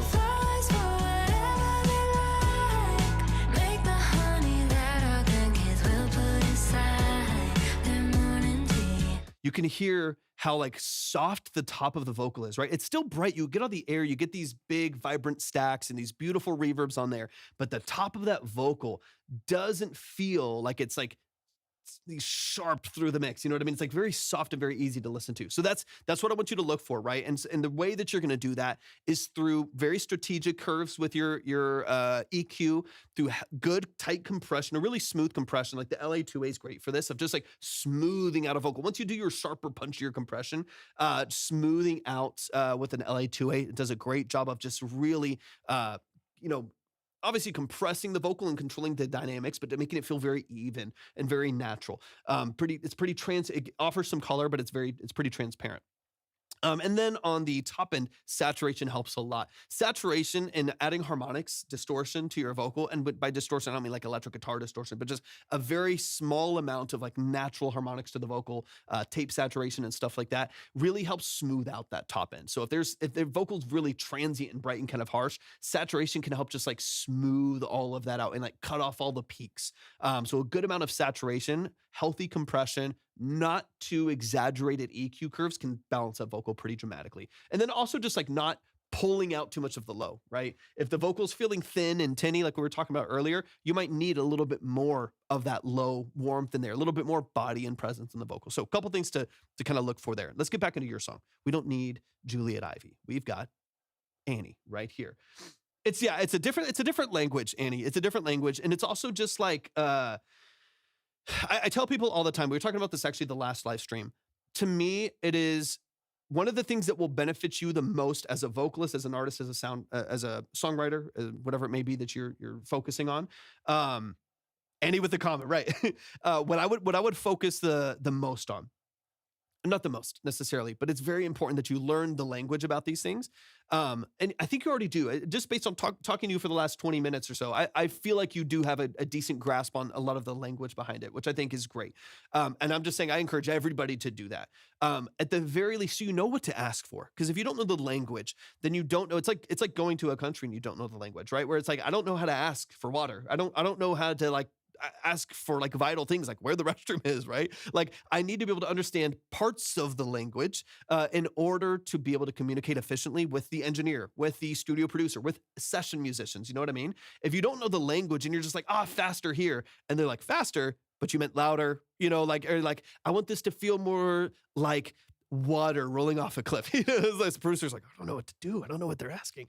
Like understanding a little bit of the language, and I think is so helpful. Like I've talked about this a lot. Some of the most prolific vocalists in the music industry are some of the best vocal engineers as well. Like I talk about Ariana Grande all the time because Ariana Grande is like widely known as one of the most like prolific, like highly executed and educated vocal compers in Pro Tools in the industry. She can like track and comp and mix all of her own vocals beautifully. Like she's so talented. So there's videos of her just like sitting at the desk with a mic right next to her, comping all of her own vocals in studio.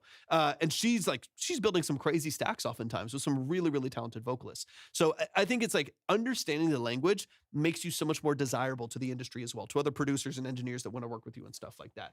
Making a vocal chain versus knowing what I want, knowing what I want my voice to sound like is so different. Definitely. 100%.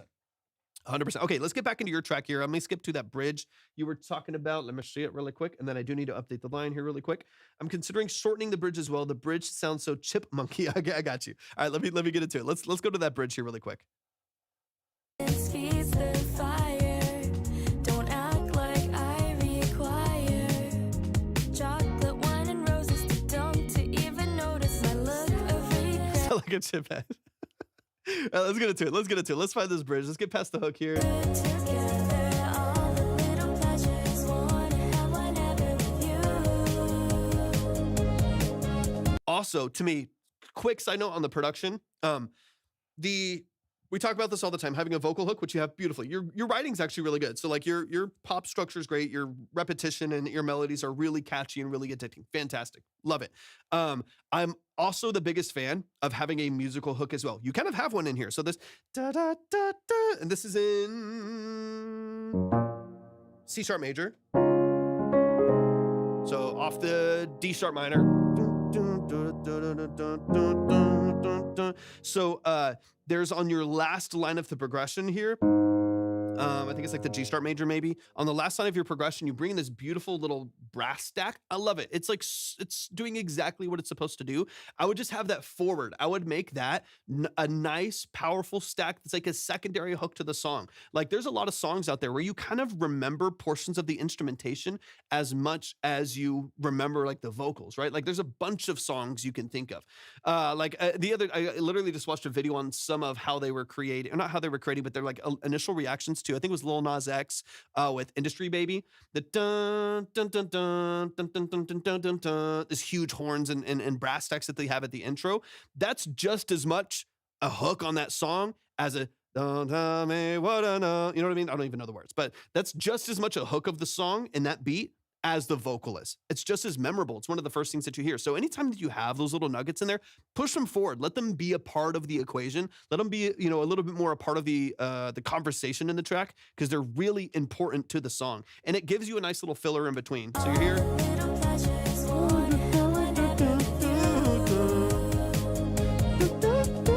You enjoy That little bum bum bum bum, and you could even stack that with your vocal as well. Like add a da da da da. You could add your own vocal in there as well as a stack, but like push those forward because that's a good secondary hook to kind of transition you out of your hook. Okay, let's get into bridge. We got to move a little faster. I hate the weather. You say less 'cause I say it better. All the little pleasures wanna have whenever with you. Rosa, welcome in.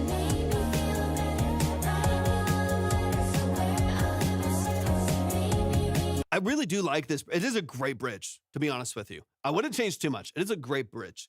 It's super catchy. It gives you a complete change in like energy in the vocal performance. Like you're talking about like the chipmunk kind of, like we were talking about just like vocal texture and stuff there.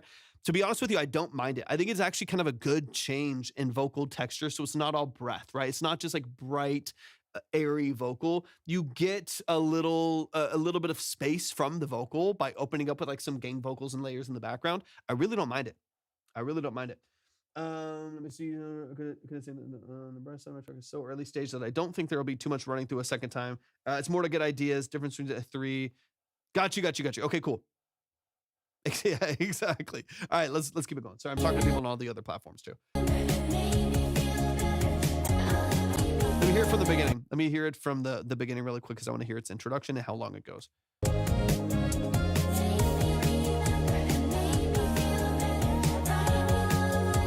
I love that. That can help it give it some weight. So if you added like that's what I was talking about with gang vocals, where it's not just like melody, harmony, duplicate stack and stuff like that, but having some like kind of out of tune, like untuned vocals kind of in the background. Maybe even like another couple female vocals or like one male vocal off the mic in the middle of the room, just kind of yelling into the mic loosely on the melody to give it some like weight and some presence. That could be really nice here. Stuff like that can be just a way to give you some depth on those vocals that aren't just relying on your vocal, knowing where it sits in the mix. The gang vocals can be a great way to do that. Lasanado, thank you for tapping in. I appreciate you being here.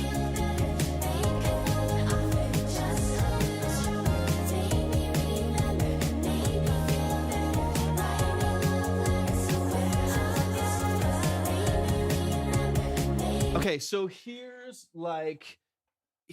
where I'm kind of, I'm tearing out my headphones here. If you want to submit, we're getting into the last couple songs here, but if you would like to submit, go to my profile, click on the link, and just read through and follow all the details. I do need to update the line, so give me a second here.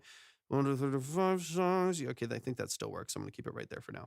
A couple things here. So I don't mind you doubling the hook. So what we talk about, especially when you have a longer song structure, where you have some duplicated areas and stuff like that, I would just make sure that you do add enough fresh information and like new information to the B section of this hook to make it feel really dynamic, right? If it just feels like that hook doubles or that bridge doubles, then it's just going to feel a bit monotonous.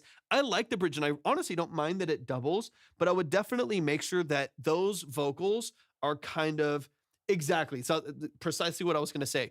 I would make sure that kind of what we were talking about with Derek's track, that those vocals are supporting. They're like an instrument almost, where like you have the stack of vocals doing a loop in the background, but you have a lead vocal with some ad libs and some falsettos that come in that actually change the energy of the song in the B section. You can then boost the brass forward just a little bit. You could have like a synth that comes in with a lead melody there that feels a little bit more dynamic.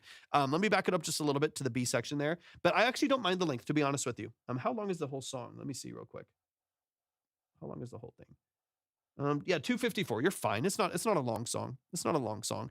I mean, it could be tight. It's a pop record, so it could be a little bit tighter. But nothing crazy. Nothing crazy. I don't think you like need to cut information there. I'm gonna hear the start of the bridge again and see how long it takes to kind of get in that B section.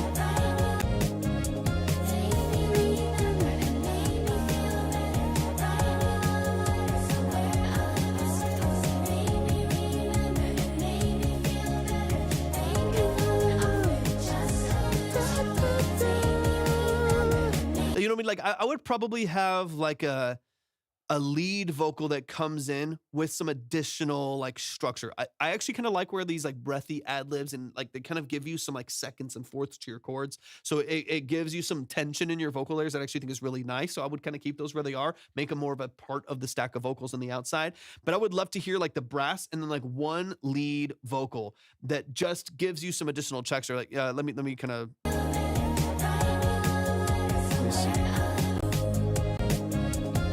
So like maybe keep this as it is, right?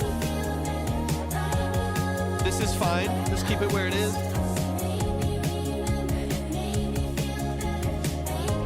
And then add one more.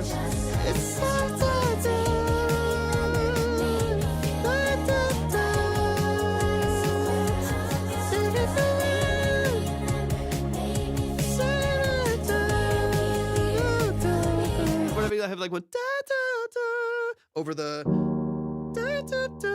some kind of like a lead melody with your vocal or with the brass or with the synth, right? Like something that just adds like a jump in dynamics. I think what you're hearing that to me, thank you, I appreciate it. What to me is just missing is not that it's too long. It's just that there's not enough new information. The new information in a song makes it feel more interesting, right? So if you just bring in,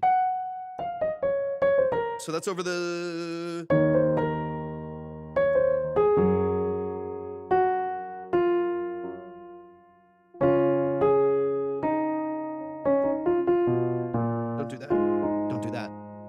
just kind of walking over the top. That to me alone, and you could do that with the synth too. Like I was mentioning earlier, like you could add in some additional texture and layers there with synthesis in addition to your vocal. Like what's cool, like what this kind of reminds me of, you don't have to do it exactly like this, but it kind of reminds me of like Viva La Vida, Coldplay. But what they do there is there's a stack of vocals and instrumentation following. So if you have like a lead, let's say you have a synth that comes in, like a brassy Juno style synth that comes in, and it follows that melody as well with the vocal.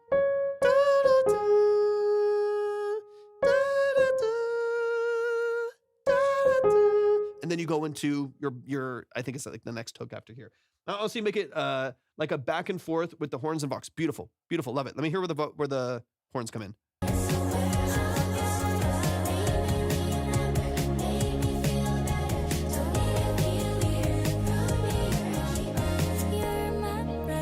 Yeah, exactly. And so how you do this, Kapatai, thank you so much for tapping in again. How you do this is up to you, of course. How you do this is up to you, right? So go back and forth between the brass. Dun, dun, dun, dun, dun, dun, dun, dun, dun, dun, dun. Like you can find a balance between those two elements right there, and just use that as like your dynamic buildup for your B section. I would keep the length, honestly. I don't think you need to cut it shorter. I just think you need something new and interesting to kind of come into the mix so that you keep people's attention. All right, let's get into the outro. Love a low hook here.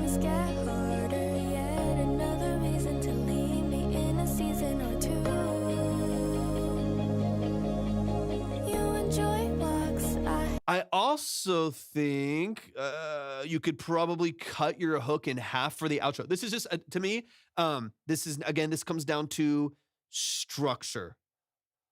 It comes down to structure and replay value. Kavatai, I appreciate you so much. Thank you for saying that. That's really kind of you. I would cut your last hook in half and leave some to be desired, because you do have a full repetitive pop structure. Beautiful. Love it. Love everything that you're doing. It's fantastic. But if you constantly give away all of it and you have all of the hooks all of the time, you're like, the full thing constantly, you will potentially have less replay value because you're giving away a lot. So sometimes it can be nice to just cut this early. So in this case, I would just like leave it at the very end right here. For one, it is going to save you like 20 seconds. So let's get into it.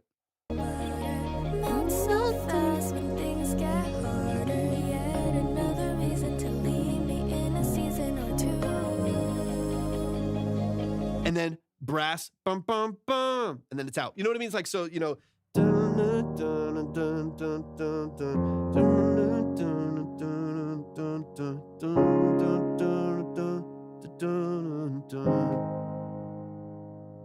and then you cut. And it just like resolves on the G sharp major in that case. You could do the brass one more time if you want to be fancy with it, or just close, let like the piano resolve or like the guitar resolve and just fade out right there. And then you just cut it. You're leaving a little bit to be desired. If you want to hear the song again, if you want to hear that full hook again or something different right there, you got to hear the song again. You got to go back through it. And so to me, I feel like this gives you, it leaves something to be desired. It gives a little bit more open song structure. I changed the lyrics here, so that makes so much beautiful. Love it. Fabulous. Fabulous. It leaves a little bit to be desired, which I think is good. You want, like I said before, you want to balance between the creativity and giving people what you want, right? So cutting this short is a little more creative. It's a little bit more nuanced. But you also are giving people what they want by having an established grounded hook. And it gives you a little bit of space to play with right there. And that saves you literally 20 seconds. So if it's without doubling the hook, you bring the song back to like 2:35. Right? That's 2:35 is a good, solid, concise pop song. You still have like 2.5 full hooks, 2 verses, and a bridge, and a tight intro in 2.5 minutes. Love it. I don't know what I'm snapping for. Chef's kiss. Beautiful. I don't know hand symbols. It's really, really well done. Really, really good structure on this. Yo, show some love to Annie. Show some to Annie. Love what you're doing. I can't wait to hear this once it's mixed and once it's balanced.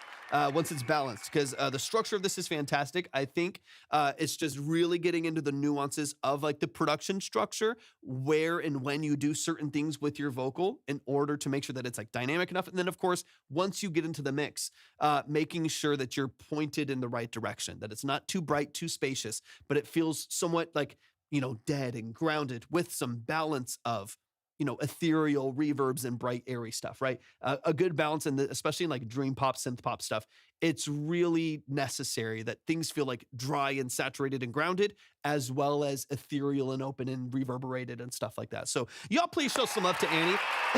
Annie says that she does have songs that are out on all platforms. Oh, I get it. You get so close to your music. I know this from someone who works full-time in music, but also does make their own music. I have a song called Paper Planes. That's kind of a 80s synth poppy song-ish adjacent. And I talk about it a lot because the first intro, super dry. It's like super dead, where there's like literally two things. It's like a synth and a vocal, and that's it. It's like super simple right there. And so I needed those vocals to be like really consistent. And so I spent weeks on that vocal, and like I comped that first vocal, like that first verse, which is like 4 lines. I comped it like 55 times. Like I went through so many comps and so many layers to make sure it was good, but you get like so close. Like you get so close to your song that sometimes you don't even know what you're listening to. Like, do I even like my voice? Do I even like this song at all? Next thing you know, you're just like, put it on the shelf, trash. Like you get so zoomed in to your own music that it can be really challenging sometimes to like separate yourself from it for a second and still get the quality that you're looking for. So honestly, it's half of why this live exists. People just being like, hey, I need to zoom out for my song for a second. Can a fresh ear get on this really quick? It could be tough. It could be tough. If you get too close, it's like working on art. Like my wife does some really cool art. And sometimes she'll say the same thing. She's like, sometimes I'm so zoomed into this thing that I don't even know what I'm making anymore. And that's tough. That's tough. But y'all, please show some love to Annie. Everybody right here in the chat, go follow Annie with the comma right here in the chat. She does have music on platforms, so definitely follow on there, stream, like, add the track to playlist, stuff like that. Hopefully this song will come out soon to where y'all can show it some love and support as well. But y'all, please show more and more love to Annie with the comma right here in the chat. Annie, I appreciate you so much. Can't wait to hear how this song evolves. We got DLG in the building. Let me just make sure that I'm updated here really quick. And then we'll, of course. Absolutely, anytime. We got DLG in the building. We got Hydra, MLA, MC Charismatic. I got just a few tracks left, so let's get into it. So this is actually going to bring us down to 3. Boom, boom, boom. All right, DLG, hop in the chat. Let me get this cleared right here. Y'all keep tapping the screen. If we get to 20,000 likes, then we will do a giveaway of credit to help y'all out a little bit. We got Dylan in the building. This is Dirty Games. Dylan, give me all of the details. Talk to me about this record. Working on More Country. Beautiful. I didn't release one because it was too... I think I remember that track, Hydra. You sent it in, right? I think you sent it in and we're like, I don't think I'm going to put it out. Morgan's in the building. What's up, Morgan? Thanks for tapping back in. This is more of a break-up track. We're working on More Country. Let's get into it. I think the last time we were listening to Dylan, we were talking about vocal mix a lot, I think, right? Really exaggerated vocal production, I think, was a bit of what we were talking about last time. Let's get into it.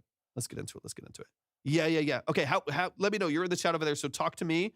Talk to me about like where you're at with that. Obviously, we'll hear a little bit of what's here. But talk to me about where you're at with the processing and like vocal production and the engineer that you're working with and stuff like that. Yeah, that was the one. That one is exclusively for live performance. I remember Hydra. It was beautiful. All right, this is Dirty Games by Dylan De La Garza. Let's get into it.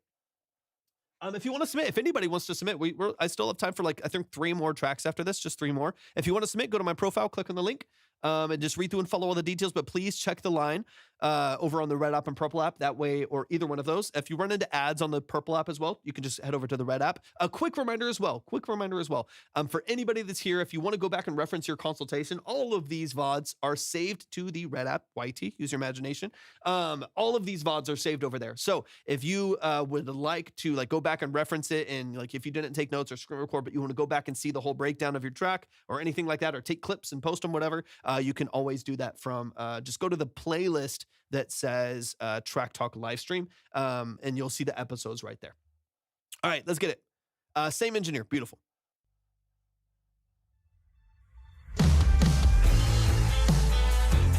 Yeah, that works, that's fine. Go to my profile, click on the link, but check the line first.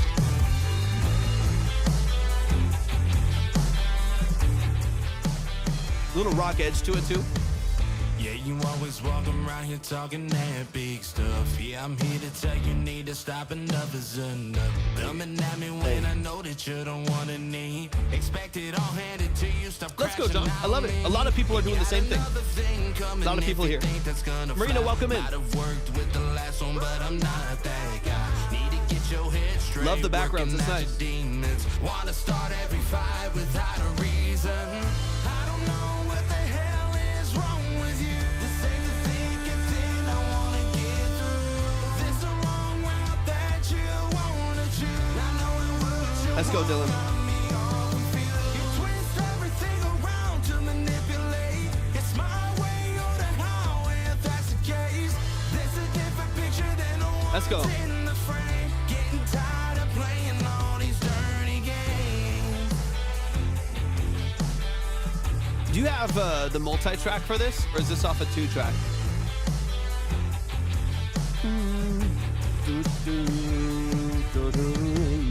Tired of mending everything that's already been broken. Need to start speaking words that need to be spoken. Love ain't supposed to Yeah, feel like 100% Hydra. I can hear that. Keep going It's a like 2-track. Gotcha. spin around and round. I don't know what the hell is wrong with you. This ain't the thickest thing I wanna get through. This the wrong route that you wanna choose. I know it would you won't got me all confused. You twist everything around to manipulate. It's my way or the highway if that's the case. There's a different picture than the ones in the frame. Getting tired of playing all these dirty games. Yeah, we'll talk a little bit of the mix on the 2-track, Dylan, and a couple other quick things. Are you going to end up purchasing this outright, or do you think you'll probably stick with the 2-track? So I know what kind of control. Why does love always gotta be Yeah. a There's some mixed stuff that you need the multi-track for. Really quick, if y'all wanna submit, I'm gonna go back to this build up here really quick. Yeah, there's a couple things in there that definitely need to be rebalanced, especially off the 2-track that are kind of inflated. Yeah, if you purchase it, you get the multi-track for it. That'll help a lot. If y'all want to submit, I got like 3 songs left. 3 songs left. So if you want to submit, you can go to my profile, click on the link, and then just read through and follow all the details. But please check the line out first on the red or purple app, which you can find at that link as well. That way you can see the order, the line, the minimum, stuff like that. love always gotta be a dirty game. I don't know what the hell is wrong with you. Yeah, Dylan's awesome. Thing I wanna get through. This the wrong route that you wanna choose. I know it would you won't got me all confused. You twist everything around to manipulate. It's my way or the highway if that's the case. There's a different picture than the ones in the frame. Getting tired of playing Yeah, all it's these good. dirty games.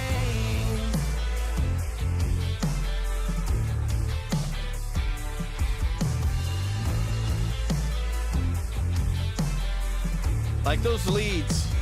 Rock Hydra has entered the building. Like, yeah, like those leads need to be like forward and vibrant and powerful. It's a great structure, man. Y'all show some love to Dylan. Dylan Garza, DLG in the building. Shout out to Dylan. Yeah, it's nice. It's nice. It's nice. Back to the purple app. Yeah, it's nice, man. It's really, really well done. Structure is great. It's fantastic. We just need control. Most of the issues that people have in their music comes from a lack of control. Right, like it's if you don't have the ability to balance certain elements in the mix, and you're trying to figure out what to do, that can be really challenging. Obviously, that's going to be the challenge with any 2-track, is a lack of control. So you're at the whim of the producer. You can do some stem separation, but even it's kind of nasty. Oftentimes, it doesn't sound very good. So let's get into it, man. Let's get into it. Let's run it from the top. This is Dirty Games by DLG in the building. Let's run it from the top. Let's dive into some of these details here. But this is nice, man.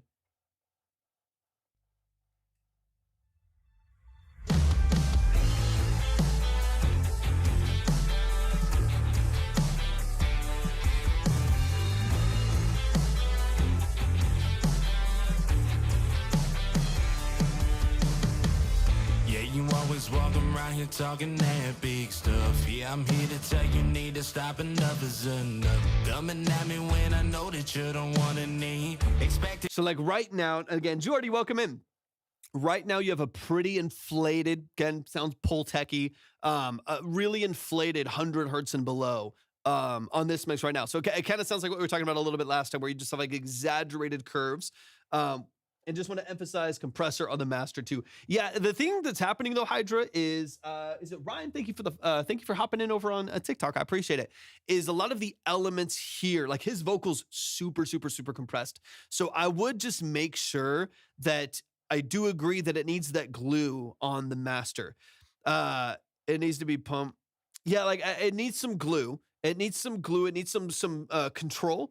To really help squeeze everything together. But the vocal itself is like hyper compressed to the point where you're hearing some like extra pumping in there. And so I would just make sure that this is going to be different. This is going to be different once you get a multi-track, because then you're going to rebalance all of this production and create some space for your vocal. But right now, the vocal is kind of exactly, yeah. Like in this case right now, the vocal is sitting way on top of everything because it has to.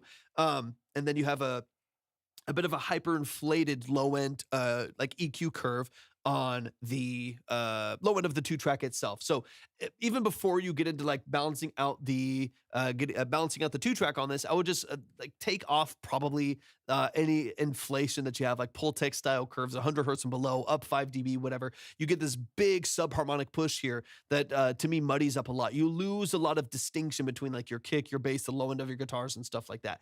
It feels really like boomy and muddy down there. So just rebalance all that. Honestly, it doesn't need it. I would rather reclaim clarity and distinction in what's happening right here, as opposed to having it feel huge and fat and whatever, you know what I mean? Like, I'd rather you just do that on the kick drum itself, you know, or just do that with a really nice like bass tone, right? Some like 2A compression on the bass, push it forward, give it some structure. Yeah, they're gonna get the multi-track, Hydra. They're gonna get the multi-track. Once they do that, that will change a lot. That will change a lot. Thank y'all so much for tapping in over on TikTok. I appreciate y'all. If you want to submit, go to my profile, click on the link, and just read through and follow the details there. Just check the line first on the red or purple app so you can see what the minimums are and stuff like that. All right, let's keep it going.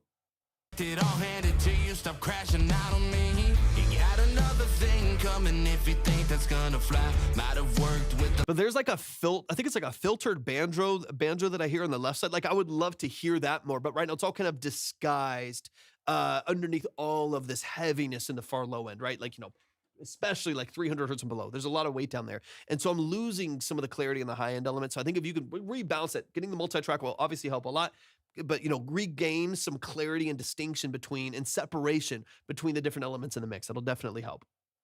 And then once you do that, you won't have as many things competing for space, and will also allow you to more easily balance that lead vocal. last one, but I'm not that guy. Need to get your head straight, working at your demons. Wanna start every fight without a reason. I don't know what the hell is wrong with you. This ain't the thick and thin I wanna get through. This the wrong route that you wanna choose. I know it will. I want to hear this progression again. There's something kind of funky in here. Head straight, working at your I think the producer, I think these are all, I'm going to listen for it. I think the producer copied some instrumentation forward, so the progression is the same, and then didn't do that for the bass and changed the melody on the bass on the A section versus the B section. I want to listen for that really quick. demons. Wanna start every fight without a reason. I don't know what the hell is wrong with you. This ain't the thick and thin I wanna get through. This the wrong route that you wanna choose. I know it will, but you won't got me all confused. You twist everything around to manipulate. It's my way or the highway if that's the case. This a different picture than the ones in the frame. Getting tired of playing, but I'm not that. I'm going to hear the first part again here. Hannah, thank you so much for the follow. I appreciate that. Once again, if anyone wants to submit, go to my profile, click on the link, and just read through and follow the details there, and check the line over on the red app. Need to get your head straight, working at your demons. Wanna start every fight without It's just his first progression. The hold on, in this case, right,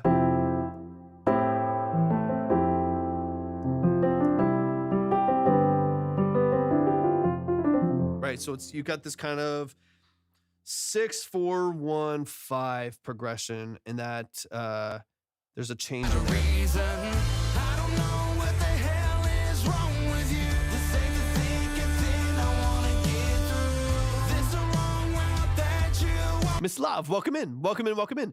We're doing some long form music consultations for artists and producers, so on and so on. Hannah, I would love to. If y'all want to submit your music, if you're on TikTok, just go to my profile, click on the link, just read through and follow all the details there, and then check the line on the red or purple app that will give you the line to order the minimums. I only got time for like a couple more songs, but yeah, we're doing long form 30-minute deep dive, multiple listen consultations on the structure of your mix and master, production elements, sound design, lyric and song structure, so on and so on. If you're on the red app, go to the description for the live stream. If you're on the purple app, type exclamation point submit right there in the chat, and you'll see all the details for you.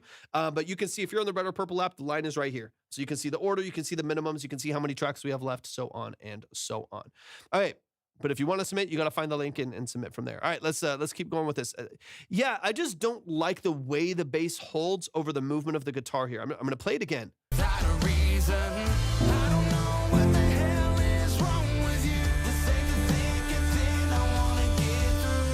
This arrive without a reason. I don't know what the hell is wrong with you. This ain't the thinking thing I wanna get through. This arrive. Let me hear where the bass. is wrong with you. This ain't the thinking thing I wanna get through. Oh, does the bass move to the A early? Maybe that's why. I think it's so.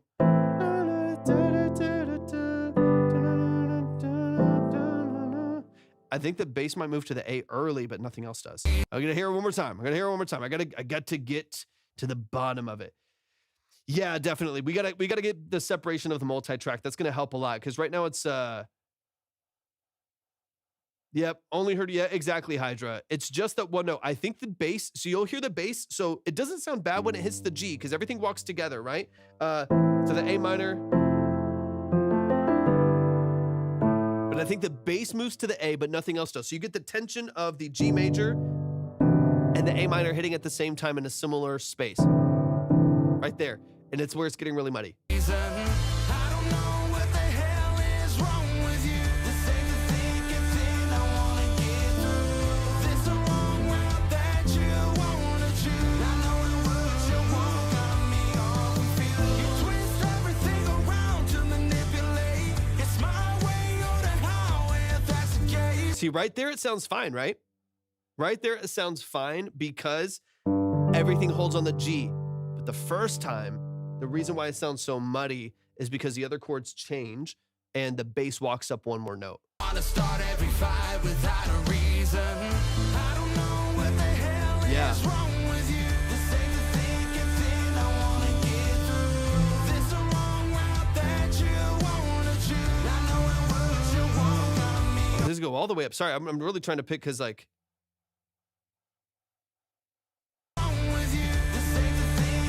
Oh, yeah, that's why. I was like, dude, why is it? Because the bass is not. Yeah, I get it. Yes. Okay, so the bass is going all the way up to the D to the E. That's why. And none of the other chords are hitting the D. Yeah, it would almost be like a reharmonization-ish. It would almost be like a reharmonization where you have like the G and you're getting like this almost like augmented chord at the top with like a D minor. So what's happening is like, so we can put some language to it, right? I was wondering if you'd ever come back. Hey, Baby Blue, I appreciate you hopping in. Yeah, I took a couple days I wasn't in studio at all. It was my birthday 2 days ago. And so I took that day off and the day before to work on a couple projects, but I didn't go live and didn't do anything else. So I kept everything super open so I could just I think and listen to a lot of music really, really often. So I needed some time not listening to some music. But yeah, it's definitely been a couple days, but I should be live. I'll be live again tomorrow as well. I'll be live again tomorrow as well. Thank you, Kapatai. I appreciate it. Hydra, thank you as well. I appreciate you a lot. Yeah, okay, so here, let's talk about exactly what's happening. Let's talk about exactly what's happening here. Hannah, thank you so much for the bros as well. I appreciate it. Optimus Prime is over on Y2. Remind me who, Amelie, that's right. I was like, wait, remind me who it is. Don't you dare, Blue. That is so unnecessary. It is so unnecessary unless you do not, unless you want to pre-submit for tomorrow or something. That's what's going on. Okay, so here's what's going on, right? You have the A minor. That's crazy. That's crazy. You do not have to do that. A minor, F major, holding on the G. Does it work? Doesn't work. The link does work. If it's not working on TikTok, go to IG. Go to IG. It's the same link over there. Look up Torvik Music. Same link over there, and it'll work for you over there. Sometimes it's weird on TikTok, but yeah, if it's for whatever reason it feels funky over here and it's not working for you, then you can see everything over there on the other side. Okay, let me get back over here really quick. Make sure this is working. Okay, so A minor, F, and then G major, right? That's where it needs to hold. You're gonna hear the bass go randomly to a D to a E. So here's, again, I'm not trying to overcomplicate this for you, Dylan, but to me it's pretty necessary because I personally don't think that bass walk up sounds good to me. It feels muddy. It feels disconnected from the rest of the punch of the rest of the production, right? The rest of the progression is really punchy. It drives well. It's very grounded. It's very familiar. It's like nothing too reharmonized, right? It feels very pointed, and I think that makes it feel more powerful. The bass randomly goes A minor F to D to E, but none of the other instrumentation is following that progression, and it only happens once at the beginning. Here's what I would do if you feel like it. Get the multi-track for this. Copy one of the other progressions of the bass where it holds on the A, F, and then G. Copy that to the beginning and cut that bass line out. And just replace it right there. So you have the A, F, G the whole time until it goes to the C. Because once you'll have A, F, G, and then you also have another A, F, and then I think like C to G, right? Like there's two sides right there that work really well. When the bass does the first progression, to me, it doesn't sound good. It sounds muddy. It sounds really muddy there, not just because of the mix, but because of exactly what the bass is doing, the register that it's doing it in, and how it's competing with the progression of everything else that's in the mix. So in my opinion, I would cut the first progression and replace it with another A minor F G so that it's the same progression every other time. You'll still get two different progressions there. Both will work really well. It'll feel really clean and really cohesive. But that to me is... it actually is the progression for Mockingbird Eminem too. Yeah, I mean, there's a lot of songs that have a lot of the same progressions. I could hear that though.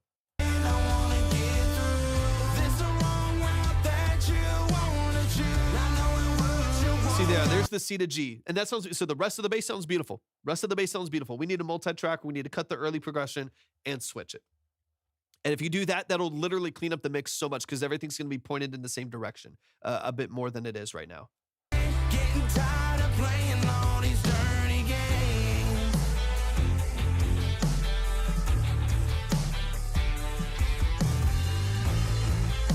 And then when you get the multi-track, we need to ride the fader. And push those guitars forward. Bum, bum, bum, dun, dun, bum, bum, dun, dun, dun. Links is in the building. Thank you so much for tapping in. Welcome to the conversation. We're talking about an artist's music right now. This is an artist called Dylan De La Garza. They're really, really talented artists, great songwriter and vocalist. So we're talking about their track right now. We're going to get into a couple more before we close out the live here. That to me is one of the most important parts. Getting the multi-track, being able to have control over your mix so that you can push those guitars forward, as well as being able to ride the fader with the guitars and rebalance the bass and change the progression there. Just because that early progression is gonna sound pretty nasty. It's gonna sound pretty nasty. Gotta be a dirty game. Just go all low. Wait, hold on. Wi-Fi cut for a second. Are we good? Are we back?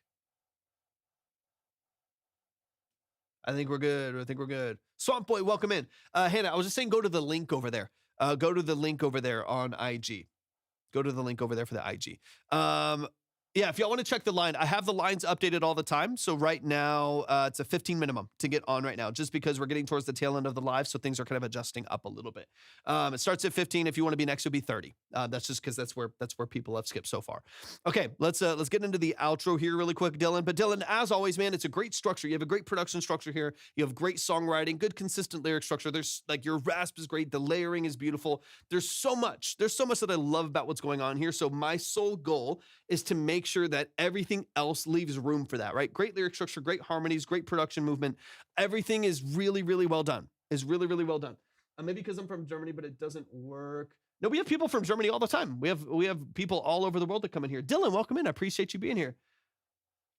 But you can't just send through the mail. You can't just send from the mail. Let me see something really quick.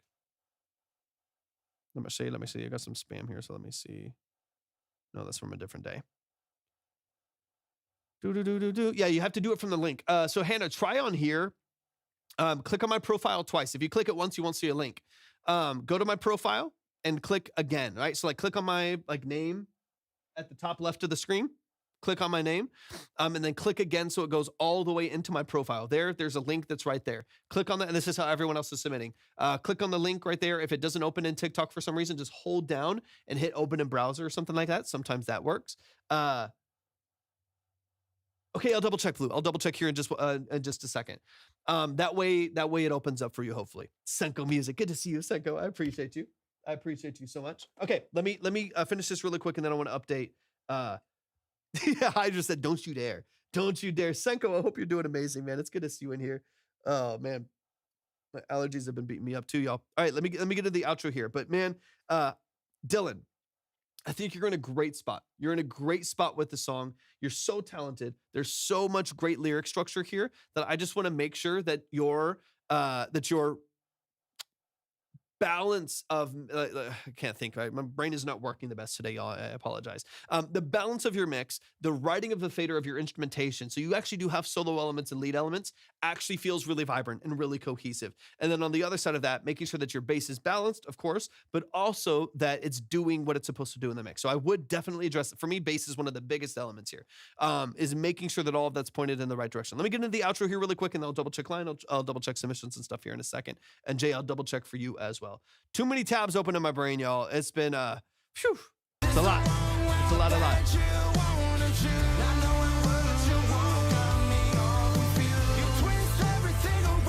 Emily, welcome in. Thanks for being here.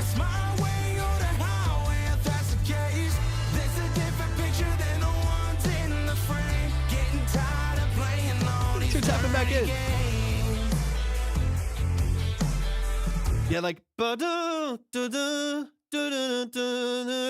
those background guitars, those need to be forward, they need to be lead, they need to be powerful, right? And so this to me is going to come down to the multi-track's going to change everything for you. We need balance on your bass. We need a restructuring of the first progression of the bass to match the A minor, F major, G major. Once that matches, all of that's going to be really cohesive. And then we got to push those guitars forward when it comes time, right? Y'all show some up to Dylan De La Garza, DLG in the building. Dylan, you're so talented. It's not out yet, but it's called Dirty Games by Dylan, it's a tongue twister, Dylan De La Garza. We call him DLG. Shout out to Dylan. Dylan, if you have other music, I know you do have other music out, so definitely you can go look up. Just remind everybody in the chat there too what the, Levi Kelly, welcome in, what the actual artist name is so people can go support it directly. No, on the phones, everyone here is submitting through the phone, Hannah. So like, look, I'll show you real quick. I'll unplug this really quick. So like here, so it's on the camera here. So you can see the live here. See the name at the top left right there? This is like Inception. So if you click here and you like click on the name, you see how nothing pops up? Nothing pops up right there. So you need to click on the name again and go all the way to my profile here. Focus. Oh, you did? Focus. And you don't see the link right there? Where it says Linktree Torvik Music? There's no link here for, yeah, because that's where everyone's submitting through. You tap it and yeah, oh, you did. And nothing happens? Yeah, I don't know why that would be. Yeah, because I can open it really easily. Yeah, I'm not sure why that would be. Yeah, you'd have to do it through, you could do the same link on Instagram. You could have the same one on the Red app, it's the same link over there. On the Purple app, it's the same link over there. So you could try one of those platforms too. Just look up, I'm pretty much Torvik Music everywhere, so it's easy to find. So if there's any other platform that I'm live on, like the Red app or Purple app, those might be a little bit easier to join. The Red app is pretty broad, so if you go to, if you search Torvik Music on the Red app, then you should be able to pull everything up from there too, because it's right there in the description of the live stream. So you can try that. I'm trying to give you as many options as possible. But y'all, please show some love to Dylan in the chat. Show some love to Dylan in the chat, man. I'm excited for you to. I don't know why it does it. Yeah, Blue. I honestly don't know why it does. Okay, let me double check a few things really quick. Okay, so Henry got you. Jay, that's crazy, crazy. And when you send tomorrow, of course I've got you. I don't want you to worry about it. Y'all, please show some love to the family here. Jay, thank you. That means more than you know. Thank you so much. Thank you so much. That means so much to me. I appreciate you a lot. It really has been a nice. I don't get time off ever. Libby and I really do not get any time off ever. It is, we are working constantly all the time on so many different things. The one thing that I forced myself to do, even though it was kind of painful to do, was take my birthday off and not work and not go live and not work on projects or anything like that. And it was very, very needed. It was very, very needed. So you doing that is it really helps. It really helps. Thank you so much. I appreciate that more than you know. We both do. Please show some love to Blue, y'all. Fernando, thank you so much for joining the stream. I appreciate you being here. If anybody does want to submit, y'all, on my last like 2 or 3 tracks, you're probably realistic. Yeah. 2 more after this one, I think. Okay. Let's get into Hydra. If you want to submit, you can. Just please double check the line over on the red and purple apps. Go to my profile, click on the link, and just read through and follow all the time. Or read through and follow the steps right there. Mega early. Okay, let's go. I got you, Blue. I got you. I'll be live. I'm not positive on the exact time, but you know the deal. Just when you see me live, hop in and I got you. I'll get you up on the board. No questions asked. All right, let's get into it, y'all. It's toasty in here. It was cool. It was cold earlier, but now it's all hot in the studio now. The heater's not even kicking on. Dom, thanks for tapping it as well. Appreciate you being here. I added 5 minutes. Before exporting. Let's go. Hydra, you know the deal. Drop the details in the chat. Have I heard any of this before? They're just there to see if rap vocals work. Okay, the vocals are so. I see. Sorry, I'm missing some chat. There's some vocals in there. Those vocals are so out of place. I added 5 minutes before exporting. They're just there to see if rap vocals work. Beautiful. All right. Let's get it. Let's run it from the top. This is ARP Idea with placeholder vocals. Thank you, Hannah. I appreciate you a lot. Thank you. Beautiful.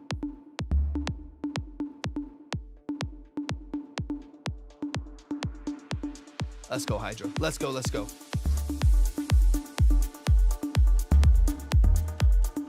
Oh, I like the pitch band.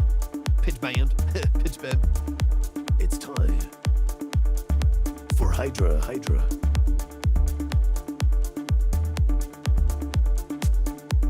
Hey, Steadfast, welcome in. Got you. Sounds good.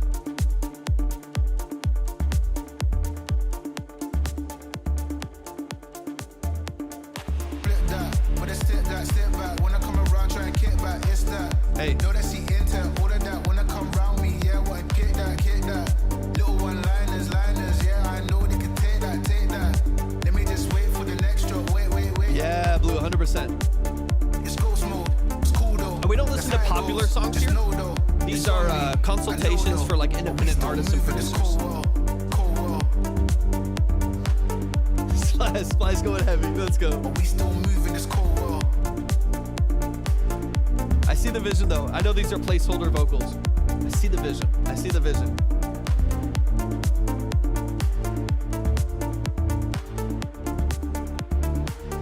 Are you still doing shows, Hydra? Flip that, with a step back. When I come around, try and kick back. It's that. Know that she into all of that. When I come round me, yeah, what kick that.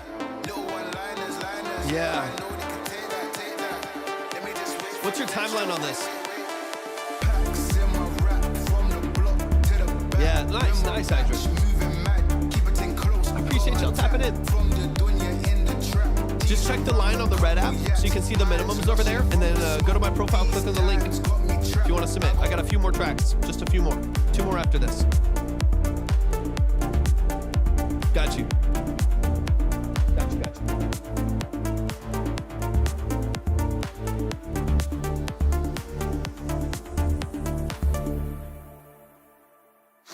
Vocals are done now.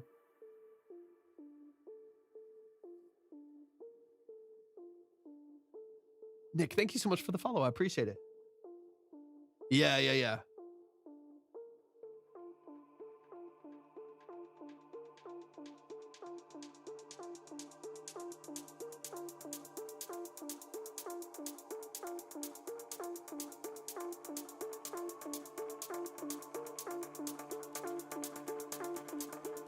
Yeah, yeah. Appreciate you. Yeah, starts at 15 right now because we're at the tail end. The Hydra buildup is always crazy. It's always crazy.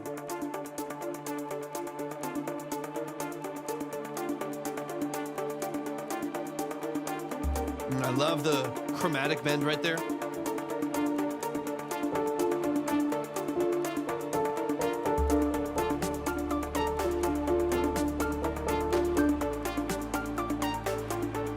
Finish up. Exactly. But wait, there's more. Hydra on the track. He's a beat maniac. I can hear it, Hydra. I can hear it.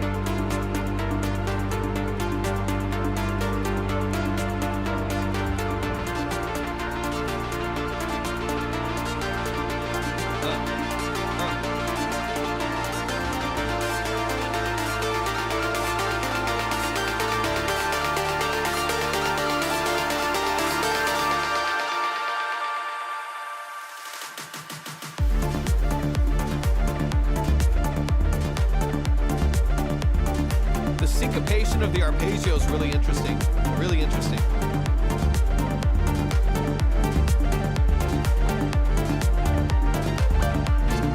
I would love more support from a snare here as well. A little bit more.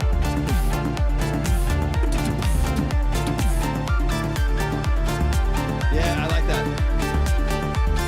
Exactly. Exactly.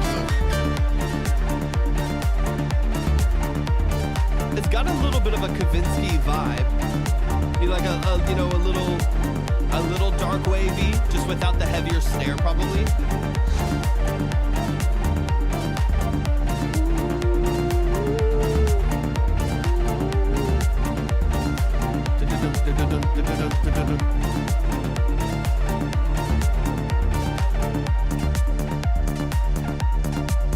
The swing is nasty. The swing is nasty. I like it. Thank you so much, Hannah. I appreciate you a lot. Thanks for stopping by. Okay, cool. Y'all, give it up one time for the family. That is Hydra. Ram Kelly, thanks for tapping in. Always, I mean, it's just a heavy synthesis, the pulsing low bass. Like you have a lot of just similar sound design choices right here with the 4 on the floor as well. Ramp, I appreciate you. Brett Atomic, thanks for tapping in as well. If any of y'all do want to submit, we're getting towards the later end of the live stream, so only got 2 more songs after this. If you would like to submit, then go to my profile, click on the link, but please check the line on the red or purple app first. That way you can see the order and the minimums right now, since we are getting towards the tail end here. But y'all give it up one more time for the family Hydra. We love Hydra. Hydra is the family. So this is an ARP idea with the placeholder vocals. See, these are not going to be the final vocals, but let's get into some of the structure of this really quick. Hydra, this is killer, man. Your sound design is always excellent. And this is early. This is a couple hours old. This is very, very early in the demo process. If you've never heard Hydra before, this is going to be phenomenally mixed. It's going to be crazy whenever it's finished. So I'm not too worried about the mix side and stuff like that. Let's talk sound design, structure, things like that. Yeah, I hope they're not the final vocals. I mean, they work. They do what they're supposed to do.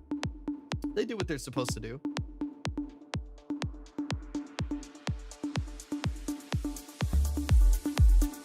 Oh, I know Daniel Caesar. We don't listen to like popular artists here unless you're like connected to them directly. There's like some people that like I know the manager for Kyle Hume. Kyle Hume's crushing it right now. And so he comes in and sends his unreleased songs sometimes, which is super dope. So if you're like really connected with someone, then like you manage them, you're one of their producers, there's something you mixed, or you're a session musician on a cool record, you can send those in if you would like to. It'll help you kind of promote what you're doing. But besides that, we don't listen to, because these are long form paid consultations for artists and producers and musicians. And so I always want to make sure that people are getting as much value as possible. And there's not a lot of value in just like paying to submit for a consultation on a major record, unless you just really wanted to hear someone break it down to understand it better. Then, you know, there's maybe something there. But all right. Love the percussion. It's meant like if I send to someone, they get what I mean. Yeah. 100%. They get the vision.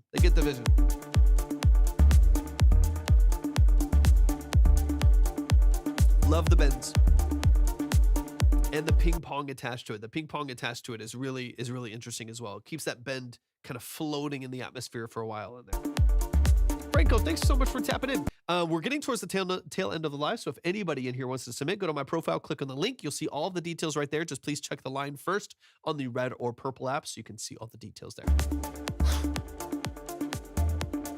Flip that, but it's step back. When I come around, try and kick back. It's that. No, that's the intent. All of that when I come round me. Yeah, So these all are going to be scratched. So I'm going to listen for the progression itself. Westfall, welcome in. Good to see you, Westfall.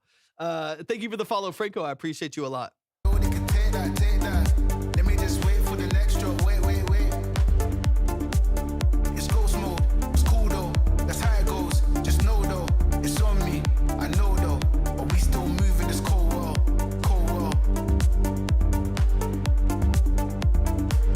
But we still moving this cold world. Yeah, good. I mean, it's good movement. I like the slower progression changes because you have more interesting things happening in your arpeggios and your lead synth melodies and the percussion in the background. So you have enough movement, I think, that you can get away with a really slow moving progression like you have here, where the progression is going for like 4 to 8 counts, right? Like it's really, really open, a little bit slower moving. I think you can get away with that since you have some quicker moving elements in the background, especially with a vocal on there that has, like you said, more of a spoken word rap or something like that over the background.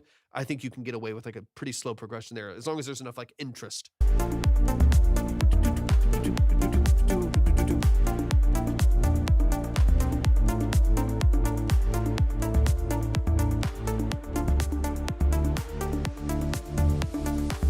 that, but it's step back. When I come around, try and kick back. It's that. No, that's the intent. All of that when I come round me. I love the opening of the filter here really lightly too. It opens it up a lot. I think obviously with this particular vocal, which is not going to be there, it gets kind of lost a little bit. But I do like the way that you're expanding. I do like the way that it's expanding there. Yeah, I was thinking about it just evolving and gradually becoming a wall of sound as Hans Zimmer. Yeah. Hans Zimmer just 100%.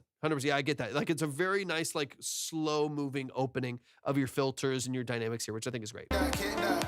Little one-liners, yeah, I know they can take that. Let me just wait for the next drop. Wait.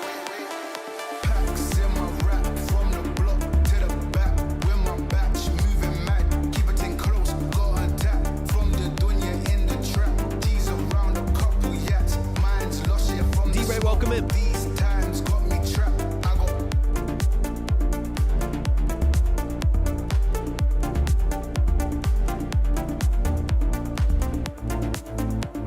some of I think the movement between that synth, very like metallic synth in the background and where the bass line moves in the progression get a little bit muddy for me. I don't know if it's because of the amount of low end information that's still left in that synth that comes in with the holding on the root right there. It might just be there's enough low end information that they're clashing a little bit as the progression walks down from I think like the 4 to like the 3 kind of walking down there at the end right there. I could see it. The only thing I don't know is my allergies, man. I literally have not sung, like recorded a vocal in the last 2 months. I haven't. It's just holding on. It's just holding on the one right there. I haven't recorded vocals in literally months. I have a ton of productions I've worked on, tons of things that I haven't recorded a vocal in like 2.5 months because my allergies are so bad. Like I can't breathe through my nose. So that's the only thing that I need to EQ. Yeah, that's what I was thinking. It just needs like a little bit of EQ because I think of just where Bronson, good to see you, man. Because of where it's actually sitting in the mix, the low end of that particular synth and where the bass line is moving in the walk down is a little clashy. So there's tension that I don't know if is the most beneficial, but it could be nice to clean that up so the tension feels more beneficial. It's not muddy, but it gives you a little bit better clarity there.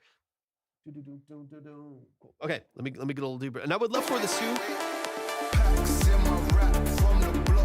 I would love for this right here, so like that little bass that we're talking about here, I would love like one additional mid element to warm up the middle of this mix too. The vocal will help, sure, but I feel like this could feel a little bit bigger to where your transition down to nothing post this feels a little bit more dramatic. This is still fairly light. Like you could definitely still have so off the D minor here. Do I have a sinus infection? No, I live in Texas. I live in Texas, and this is how it sounds to live in Texas. Let me bring in.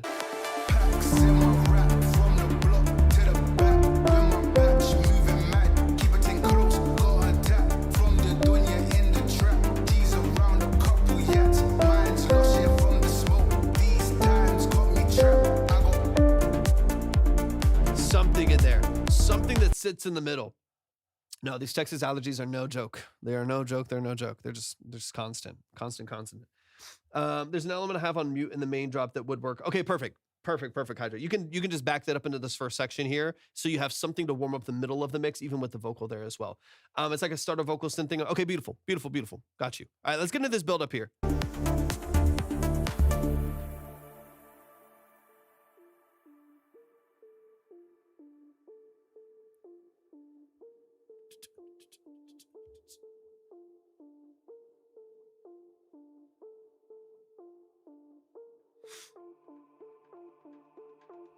And I do feel is to keep room. Okay, so you do want some vocals in here.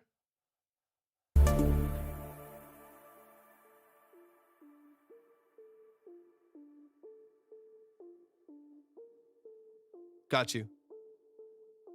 So if a vocal becomes one of the main movers right here, and then you just barely hear this kind of popcorn filling underneath it. Yeah, okay. Like a acapella vocal stack in there. Yeah.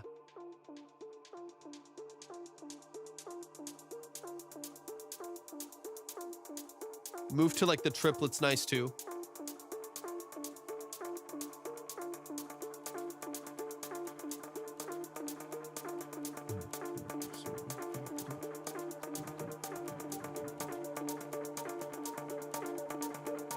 Yep. Yeah. I feel you. Something that's not too busy, a little more static probably, since the syncopation changes.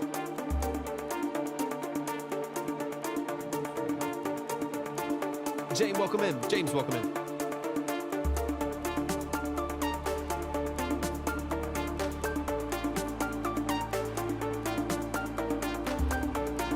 I kind of would imagine not having maybe the... Yeah. I love it. Bento, welcome in. I appreciate you being here. Thank you for tapping into the stream. It's going pretty good. Just allergies and music. It's my life right now. I'm kind of curious if you would build a little bit more tension between here. If you don't, until that secondary bass comes in, the dun on the D, right here, right on like D3 right here. On the secondary bass, maybe to saving the snare and clap alternation right there until that comes in and build more tension, especially if there's gonna be vocals in there. The snare to me personally, you know that you don't have to change a single thing. The snare and clap for me coming in early, to me it feels like you're giving away too much too soon. Like build maybe a little bit, yeah, give it the release. Like if you just keep it the hats, build up. Strings low end starts to come in here.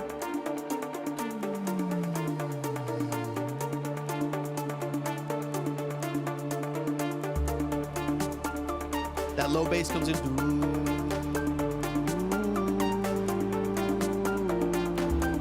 It is built like just start to open up filters, start to slowly fade in more low end information, build up the percussion, and then once this comes in and like maybe another lead vocal kind of hits right here.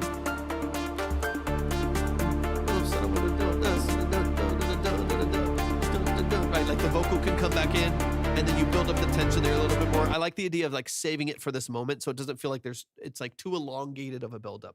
It feels like a little bit more compartmentalized with more tension leading up to it. Let's get to this last drop with this open filter.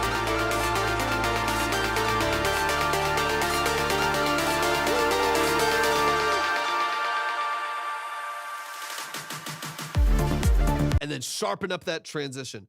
You know, like I would like get that really sharp, get that really punchy. That what's there, I like. You just got. I know this is fresh, so I'm not even trying to hammer that home. This is fresh. You still need to work on it. Sharpen up that transition, make it crazy dynamic.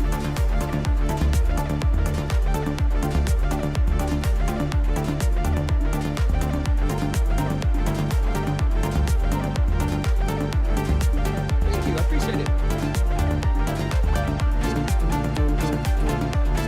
And same thing here, you're pulsing back in over like when you're moving through the,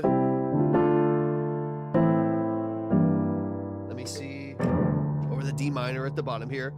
So you're bringing back in the pulse. One thing you just need to get a little bit of like low cutting here, like a little bit of high pass on that synth right there that comes in on the middle on like the D3. That way, again, it's not, you're not running into a bunch of other things. Ahmed, thank you so much for the fire. I appreciate you hopping in over on the red app. Thank you, Bantu. I appreciate you so much. I can't wait till the whole thing is mixed. Definitely want to use it as a Demon Slayer NRV. Oh, 100%. It's so cool. Yeah. And he's a wild producer. He's really, really, really talented. And then the same thing here. I want to compartmentalize where the mud on the low end is happening, and at the same time as high passing that bass that comes in on the D3, high passing that right there, giving it some space for to create tension over the sub bass that you have in there and the low synth that you have in there, making sure that there's room for both of those to coexist so the tension doesn't feel muddy. You already know that. We already talked about that. And then on the other side of it, making sure that we're filling in the mids. Mofu, thank you so much for the follow. I appreciate you a lot. Making sure that we're filling out the mids with something that feels a little more, I don't know, maybe a little bit more vibrant, a little bit more open, since right now there's a lot of like space carved for the vocal. The vocal will help. The vocal will help. Yeah, definitely follow Hydra and check out their music on platforms too. They're very, very talented. You just need something that even like a big brassy, like, you know, like Pro 600, Jupiter style, like mid element to just force the chord through a little bit, so it's not all plucky and movement, but it has some warmth, that has some vibrancy to it. I think will be interesting.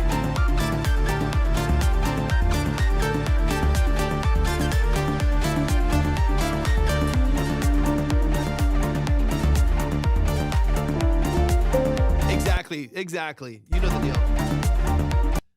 the deal. I can send them the instrumental when I finish the mix. Dude, 100%. That'd be killer. Yeah, definitely follow. Definitely follow. I might put a piano on sides or something and just reverb it to Valhalla. Oh, you know the deal. You know how it is. Are you accepting songs for feedback? Yes, that's what we're doing here. These are 30-minute consultations. There's our deep dive, long form breakdowns of the music. Type !submit if you want to see all the details of the live stream. But yeah, these are long form detailed analysis of the song structure, mix and master production elements, stuff like that. This is the line right now. We're on our last 2 songs. I only have time for 2 more here at the end. So right here is the last 2 that I can take. So you can still submit, but you can see the last 2. You can see the minimums that we have right here, so on and so on. So you can always see the line. So that is an updated minimum for anybody that does want to submit, but you definitely still can. Definitely still can. I got time for 2 more.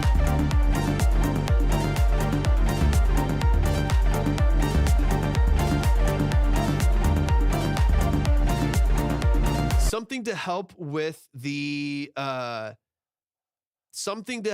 the progression, since you have so much movement and really only like 1 or 2 things actually carrying the progression, right? Like the bass underneath, not a whole lot of width. Like there's not a whole lot of width sitting in the background. That to me is something that helps carry out the progression would help. If you want to get it, dude, it would be fun. Especially if we clean up the progression, that'll be easier to track a vocal over. If we clean up the progression a little bit, make it a little more pointed, so the vocal's not too confusing sounding. I would like to. Yeah, I just gotta deal with my allergies. So if I have a good day, I'll let you know. I might track something. Yeah, 100%. Sounds good. How am I just now notice your guitar in the background? I'm selling this on Sunday. This is my. But y'all, please show some love. Show some love. That is the family Hydra. Please show some love to Hydra. Hydra, you're amazing. You know it, man. Thank you so much for what you do. I appreciate you sending this in. Yeah, this is my old Ibanez electric bass. Those of you who haven't seen it before. I love this thing. It's a pretty guitar. It's a cool guitar. It's an acoustic bass.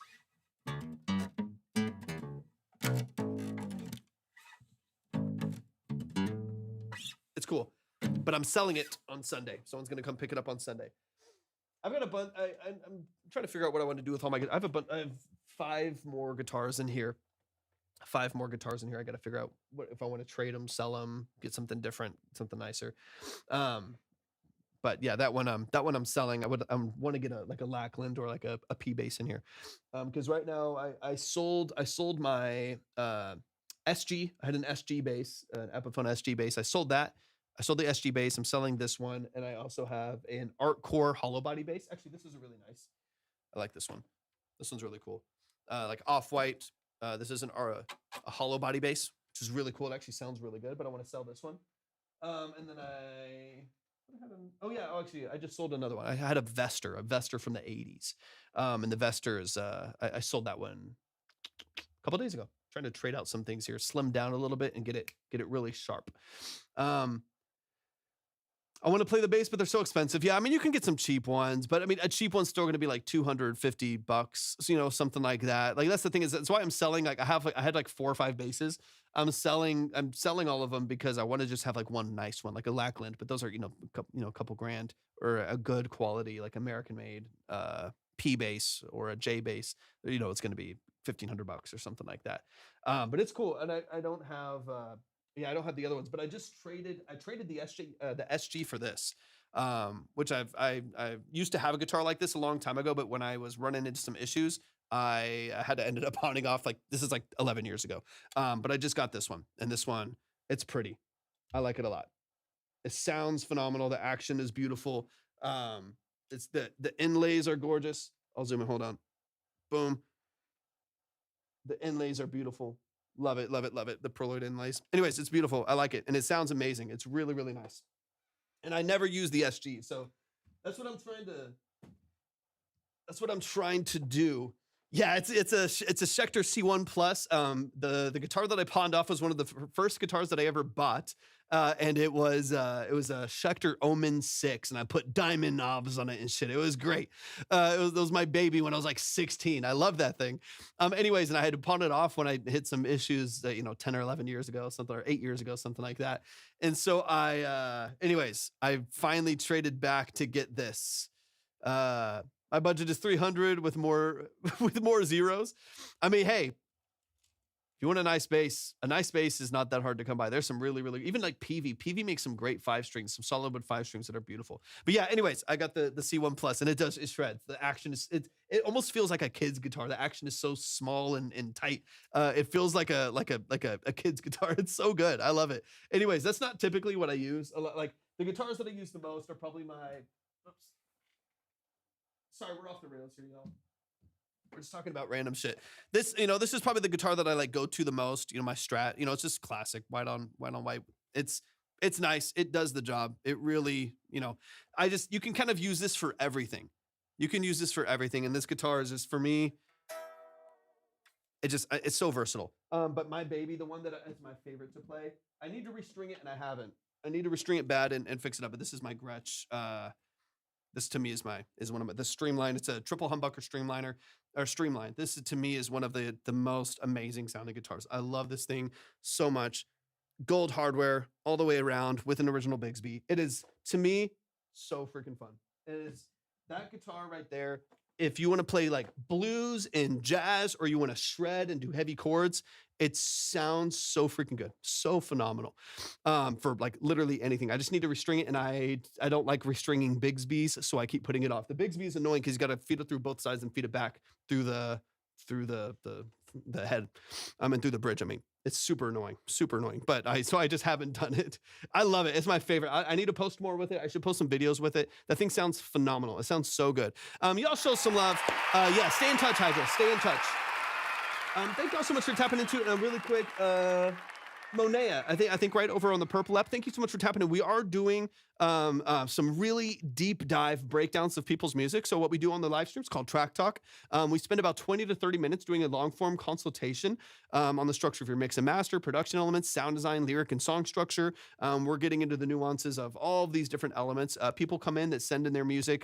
There's songwriters, producers, musicians, engineers, artists, so on and so on. And so people send in their music. We spend 20 to 30 minutes breaking it down, listening to the song a couple times to get into the details of the structure, the mix, all those details. So yeah, if anybody wants to submit, you still can. But actually, I'm going to close up the lines here in just a second. I'm going to close, actually, since we only have one more song after these, then I'm going to go ahead and close up the line. Super quickly, did you have bass progression ideas? Let's run it. Let's run it real quick. Just the progression for the drop. I got you. If anybody does want to submit in the future, everything is at my profile. If you click on the link, all the details are right there. You can check out the full live and, of course, the line in order and all that stuff on the red or purple app.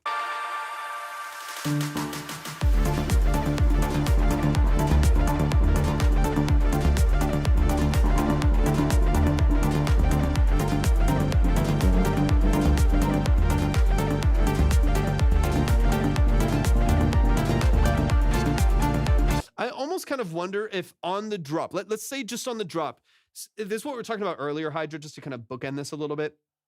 To me, sometimes it's, if most of the song is super creative and weird and quirky and it goes to these places you've never heard of, sometimes it's nice to just give the people what they want and just give them the clear progression. I'm kind of curious if you just do on the D, do the G, and then do the B flat, and then back to the D. You know what I'm saying? Like sometimes it can just be better to just, on the last progression, open it up a little bit so it feels just a little bit more consistent. For the day. Hey, thank you so much, Blue. I genuinely appreciate you so much. I can't wait to hear what you're working on tomorrow. I'm excited. All right, let me hear. So here, D, G,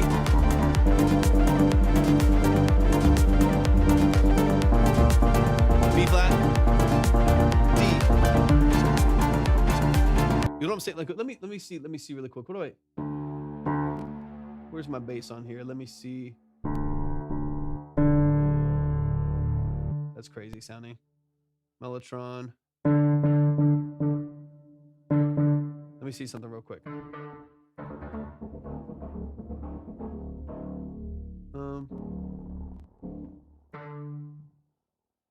Dude, this production I'm working on is sick. I'm not gonna play it right now, but.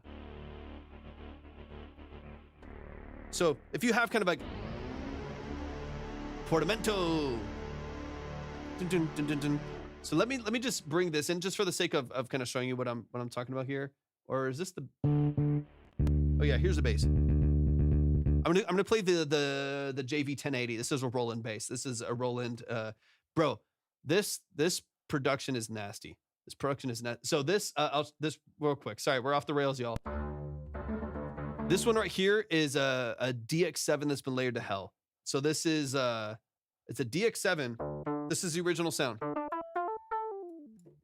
Just a monophonic DX7. Run through a 1073, 76 Studio D chorus. I've got like a vintage T-Star reverb on it. And just stacked it. It's all itself. It's nasty, and I love it with a little bit of portamento and some legato. It's beautiful. Anyways, I like it a lot. This is a cool structure, especially with the other bass. But let's do the JV 1080, just so I can kind of show you what I'm talking about here. So I'm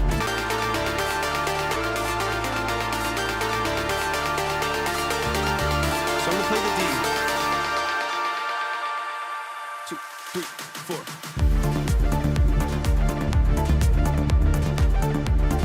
4. On the D.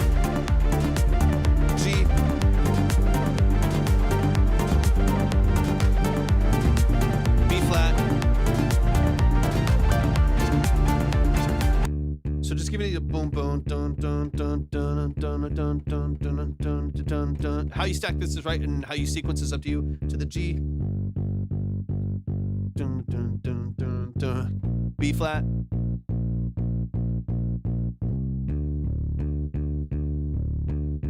Like just give it like the D for the full like 8 bars right there. If it's like 8 bars on the D, and then you do G minor for 4 bars, B flat for 4 bars, something like that. I think that would break it up. Yeah, this one is it's a super overdriven, like tube overdriven magma tubes bass. I would still do this on like a Moog, right? I would still, you know what I mean? I would give it a pretty classic tone to kind of undercut it right there and give it some texture. But I just think that the progression to me is probably the most important part of that. The progression to me is what's going to really determine how weighty that feels. But y'all give it up one more time. I got to move quick, y'all. Y'all show some love to Sounds by Hydra. Go stream his stuff. Go show him some love. We got MLA here in the building. Let's get it. Let's keep it going. I gotta move at a good pace. I gotta get out of here. I might have to close it with this last one. Beautiful. I want to get that Rickenbacker. The Rickenbacker has a really cool bass. I forget, it's not Ample Sounds, but it's another one that does a really good job of it. I need to figure it out because Charlie Puth uses it a lot for like pop music, and I know a lot of people. Andrew Wong also uses it a lot, and I'm trying to figure out which one it is, but I always forget. All right, we got MLA in the building. So this is actually from the other day. So let me see. I still have this up here from the 24th.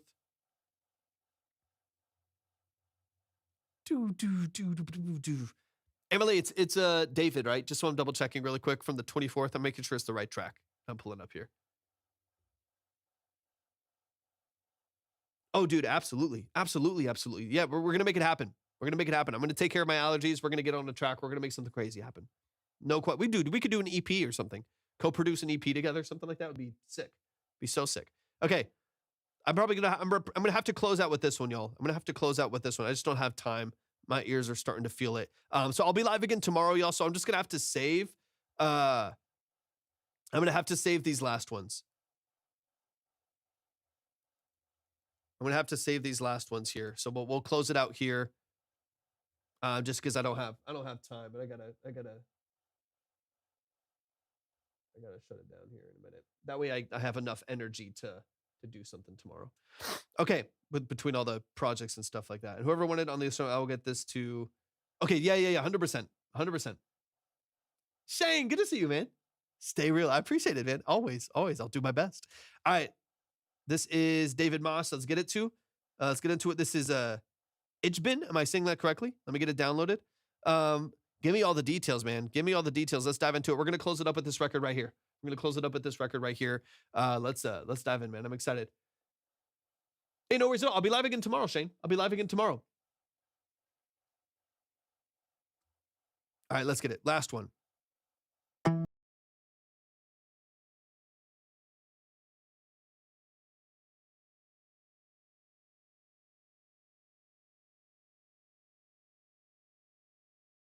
Drums are AI, so if you're hearing artifacts, that's where it's coming from. I'm waiting on stems coming from the session drummer so I can get them placed. Okay, beautiful. Sounds good. Good context.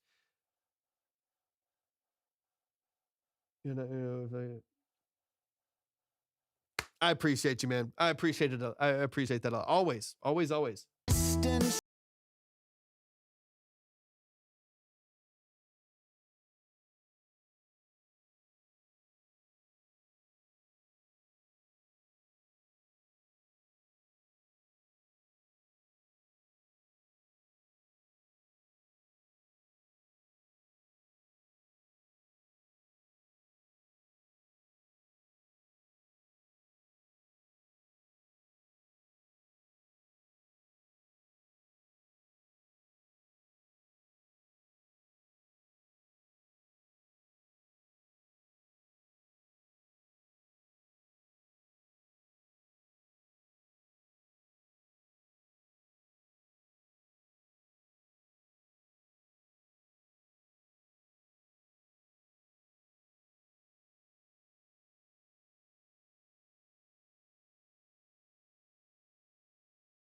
We'll be live again tomorrow. So definitely, if anyone's in here and you're wanting to submit, just make sure that you're following. We will be live again tomorrow. So definitely tap back in. We'll open up the line again. But this is our last one for today. Last.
Moss. That's Itchman.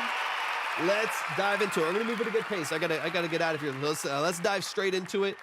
We've got David Moss in the building. Such great structure. Love the musicality here. Love the chromatic walks. It's jazzy. It's nasty. It feels grungy where it needs to be. I like it a lot. The biggest thing I want to focus on is just making sure that you have great vocal structure going into like finalizing this song, because I want to make sure that that lead on the hook feels forward. It feels lead. It feels like it's in front, right? Beyond even just like the mix itself. So let's dive in. Let's run it from the top and we'll close it out right here, y'all. We will be live again tomorrow afternoon. So definitely tap in. Make sure that you are following on the different platforms if you haven't already. That way you can make sure that you're tapped in. I love that line. Even just like the chromatic walk right there is beautiful.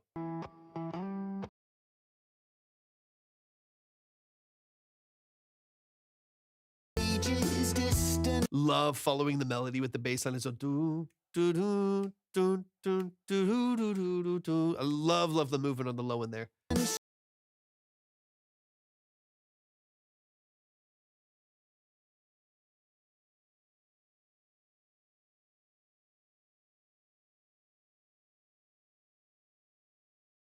A little bit. Now, of course, this can come out on the balance a little bit. To me, having the lead as prominent as it is right there, not even on the just the mix itself, but also just having a lead element in that range with the vocal, to me competes just a little bit.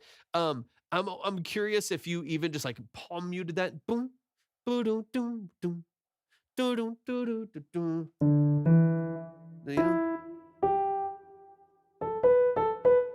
So like on the just as an example, where's my acoustic? Just to kind of like, so like on the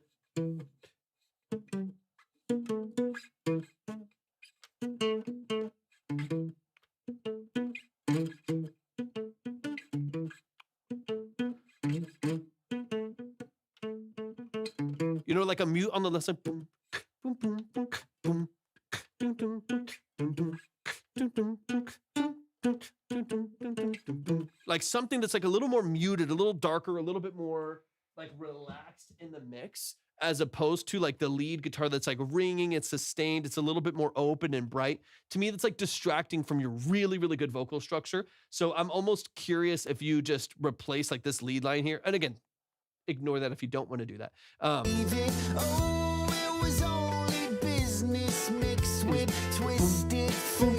gonna back it up.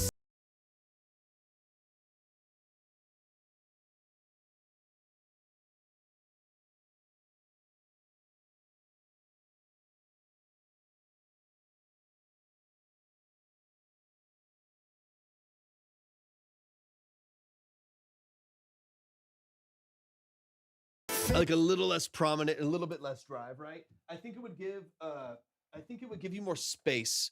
I think it would give you a little bit more space in this mix that right now feels like it's stepping on the toes of the lead a little bit. Something, even using the same guitar palm muted or like an acoustic to kind of be a counter melody to the right guitar there, I think will be nice.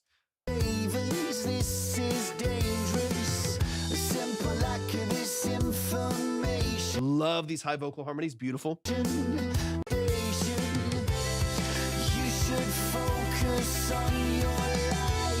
I also think so. These like 16ths that are coming up, beautiful. Like I love it so much. There's such good movement right there. If you take out some of the brightness of this guitar that you have before and like restrain it a little bit more, when you move to those like faster like sequences right there with the guitar, I think it'll be even more dynamic. Like it'll make it matter more that you move to that moment right there. So I do think some repolishing of the guitar texture in the verse would help make that hook even more impactful, which to me is one of the most important parts of what I'm hearing here.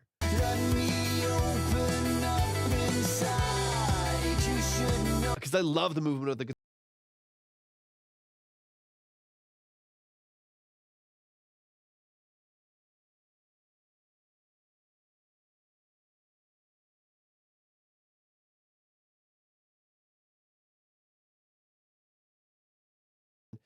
Yeah. Yeah, exactly, exactly. So I want to like restrain where necessary and open up where necessary, right? Because there's a lot of bends in the vocal, different. Like you have, like again, think of it this way: like you have your vocal melodies doing one thing, and they're bending, kind of moving, a little more portamento.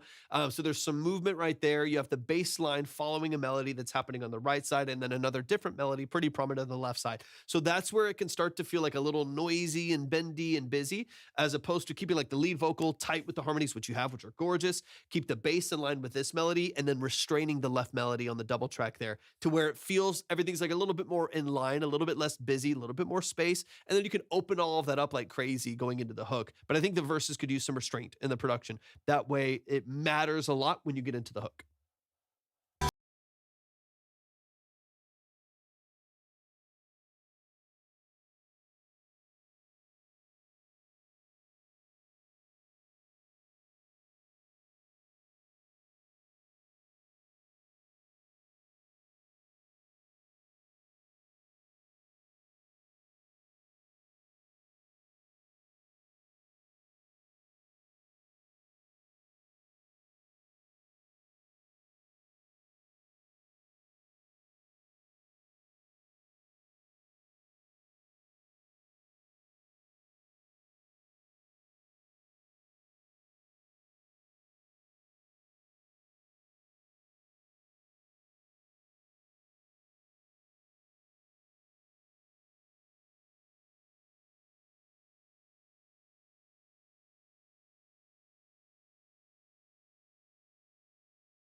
About like this structure and what you have instrumentally that I would change. I think it's tasteful adjustments in space and separation in those verses versus the hook.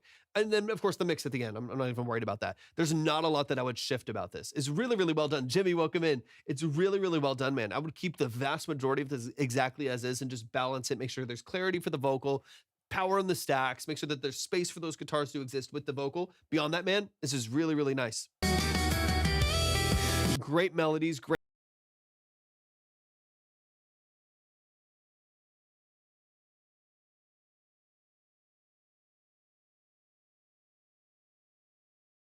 How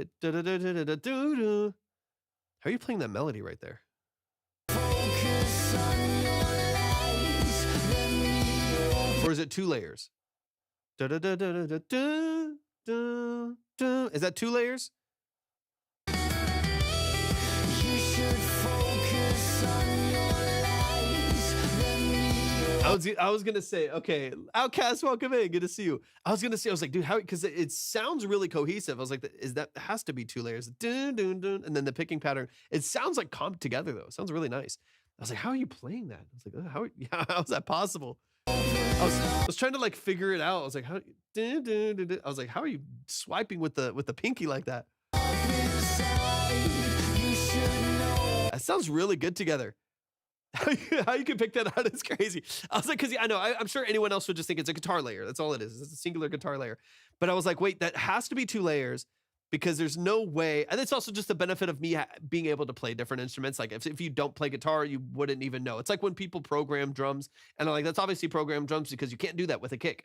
But I was like, there's no way that you could like swipe with the pinky, finish your picking pattern because it was resonating. Like it was sustaining while the picking pattern was changing. I was like, dude, either you're a monster, which you might be, on guitar, or there's two layers here. Like I was like, how are you playing that?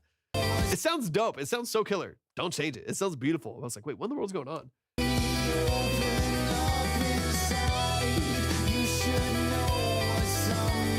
It's a great melody.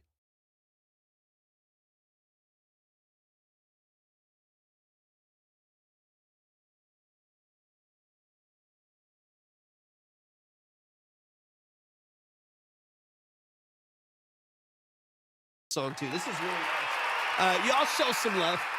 Excuse me. Show some love to David Moss. That's Amelie. That's right here in the chat over on TikTok. They've been back and forth between different platforms. That's Optimus Prime over on the Red app. Y'all, please show some love to Amelie. Yeah, it's really just, Amelie, it's really just about compartmentalizing this a little bit. Better dynamic range, better restraint in your verses, so there's higher dynamics in your hook, and then the balance at the end of the day. This is really, I love the progression. I love the movement. I love the like legato in the vocals. I love what you're doing there. Y'all, please show some love to the family. Emily, you're a beast, man. So talented. Your melodies are so good. Man, you've honestly taught me so much for mixing. I take it all on board, man. And that means more than you know. Genuinely, that's what this is all about. It's what this community and this live stream is all about, man. I appreciate you saying that so much, man. It's all love. All love, all love. That's always what we want to do here. Y'all, I love and appreciate y'all so much. That's going to do it for the live today. Just a quick spiel before we hop off. For one, we will be live again tomorrow. So please tap in with your music. Some from today will be saved for tomorrow as well. Tap in with your music. We'll get you straight back up on the board. Make sure that you're following on YouTube, Twitch, and Instagram and TikTok, of course. Make sure that you're tapped in and subscribed and all that good stuff. We'll be live again tomorrow afternoon as well. For those of you who don't know, my name is Torvik. I am a full-time engineer, producer, and session musician. So if you ever need those services, shoot me a message on IG or TikTok, or you can reach out through the contact form through our website, theobsidiankey.com. Just reach out through there and we'll talk about your budget, your timeline, and stuff like that. So if you need live drums, you need synths. Synths are my favorite thing in the world to track. So if you ever need synths, hit me up. If you need live drums, synthesis, keys, electric, acoustic, or bass guitars, vocals, any session work, production packages, mixing and mastering, shoot me a message. We'll work and we'll get moving here as soon as we can. I love and appreciate y'all. Y'all have hopefully an amazing rest of your evening or the rest of your day. We'll see y'all very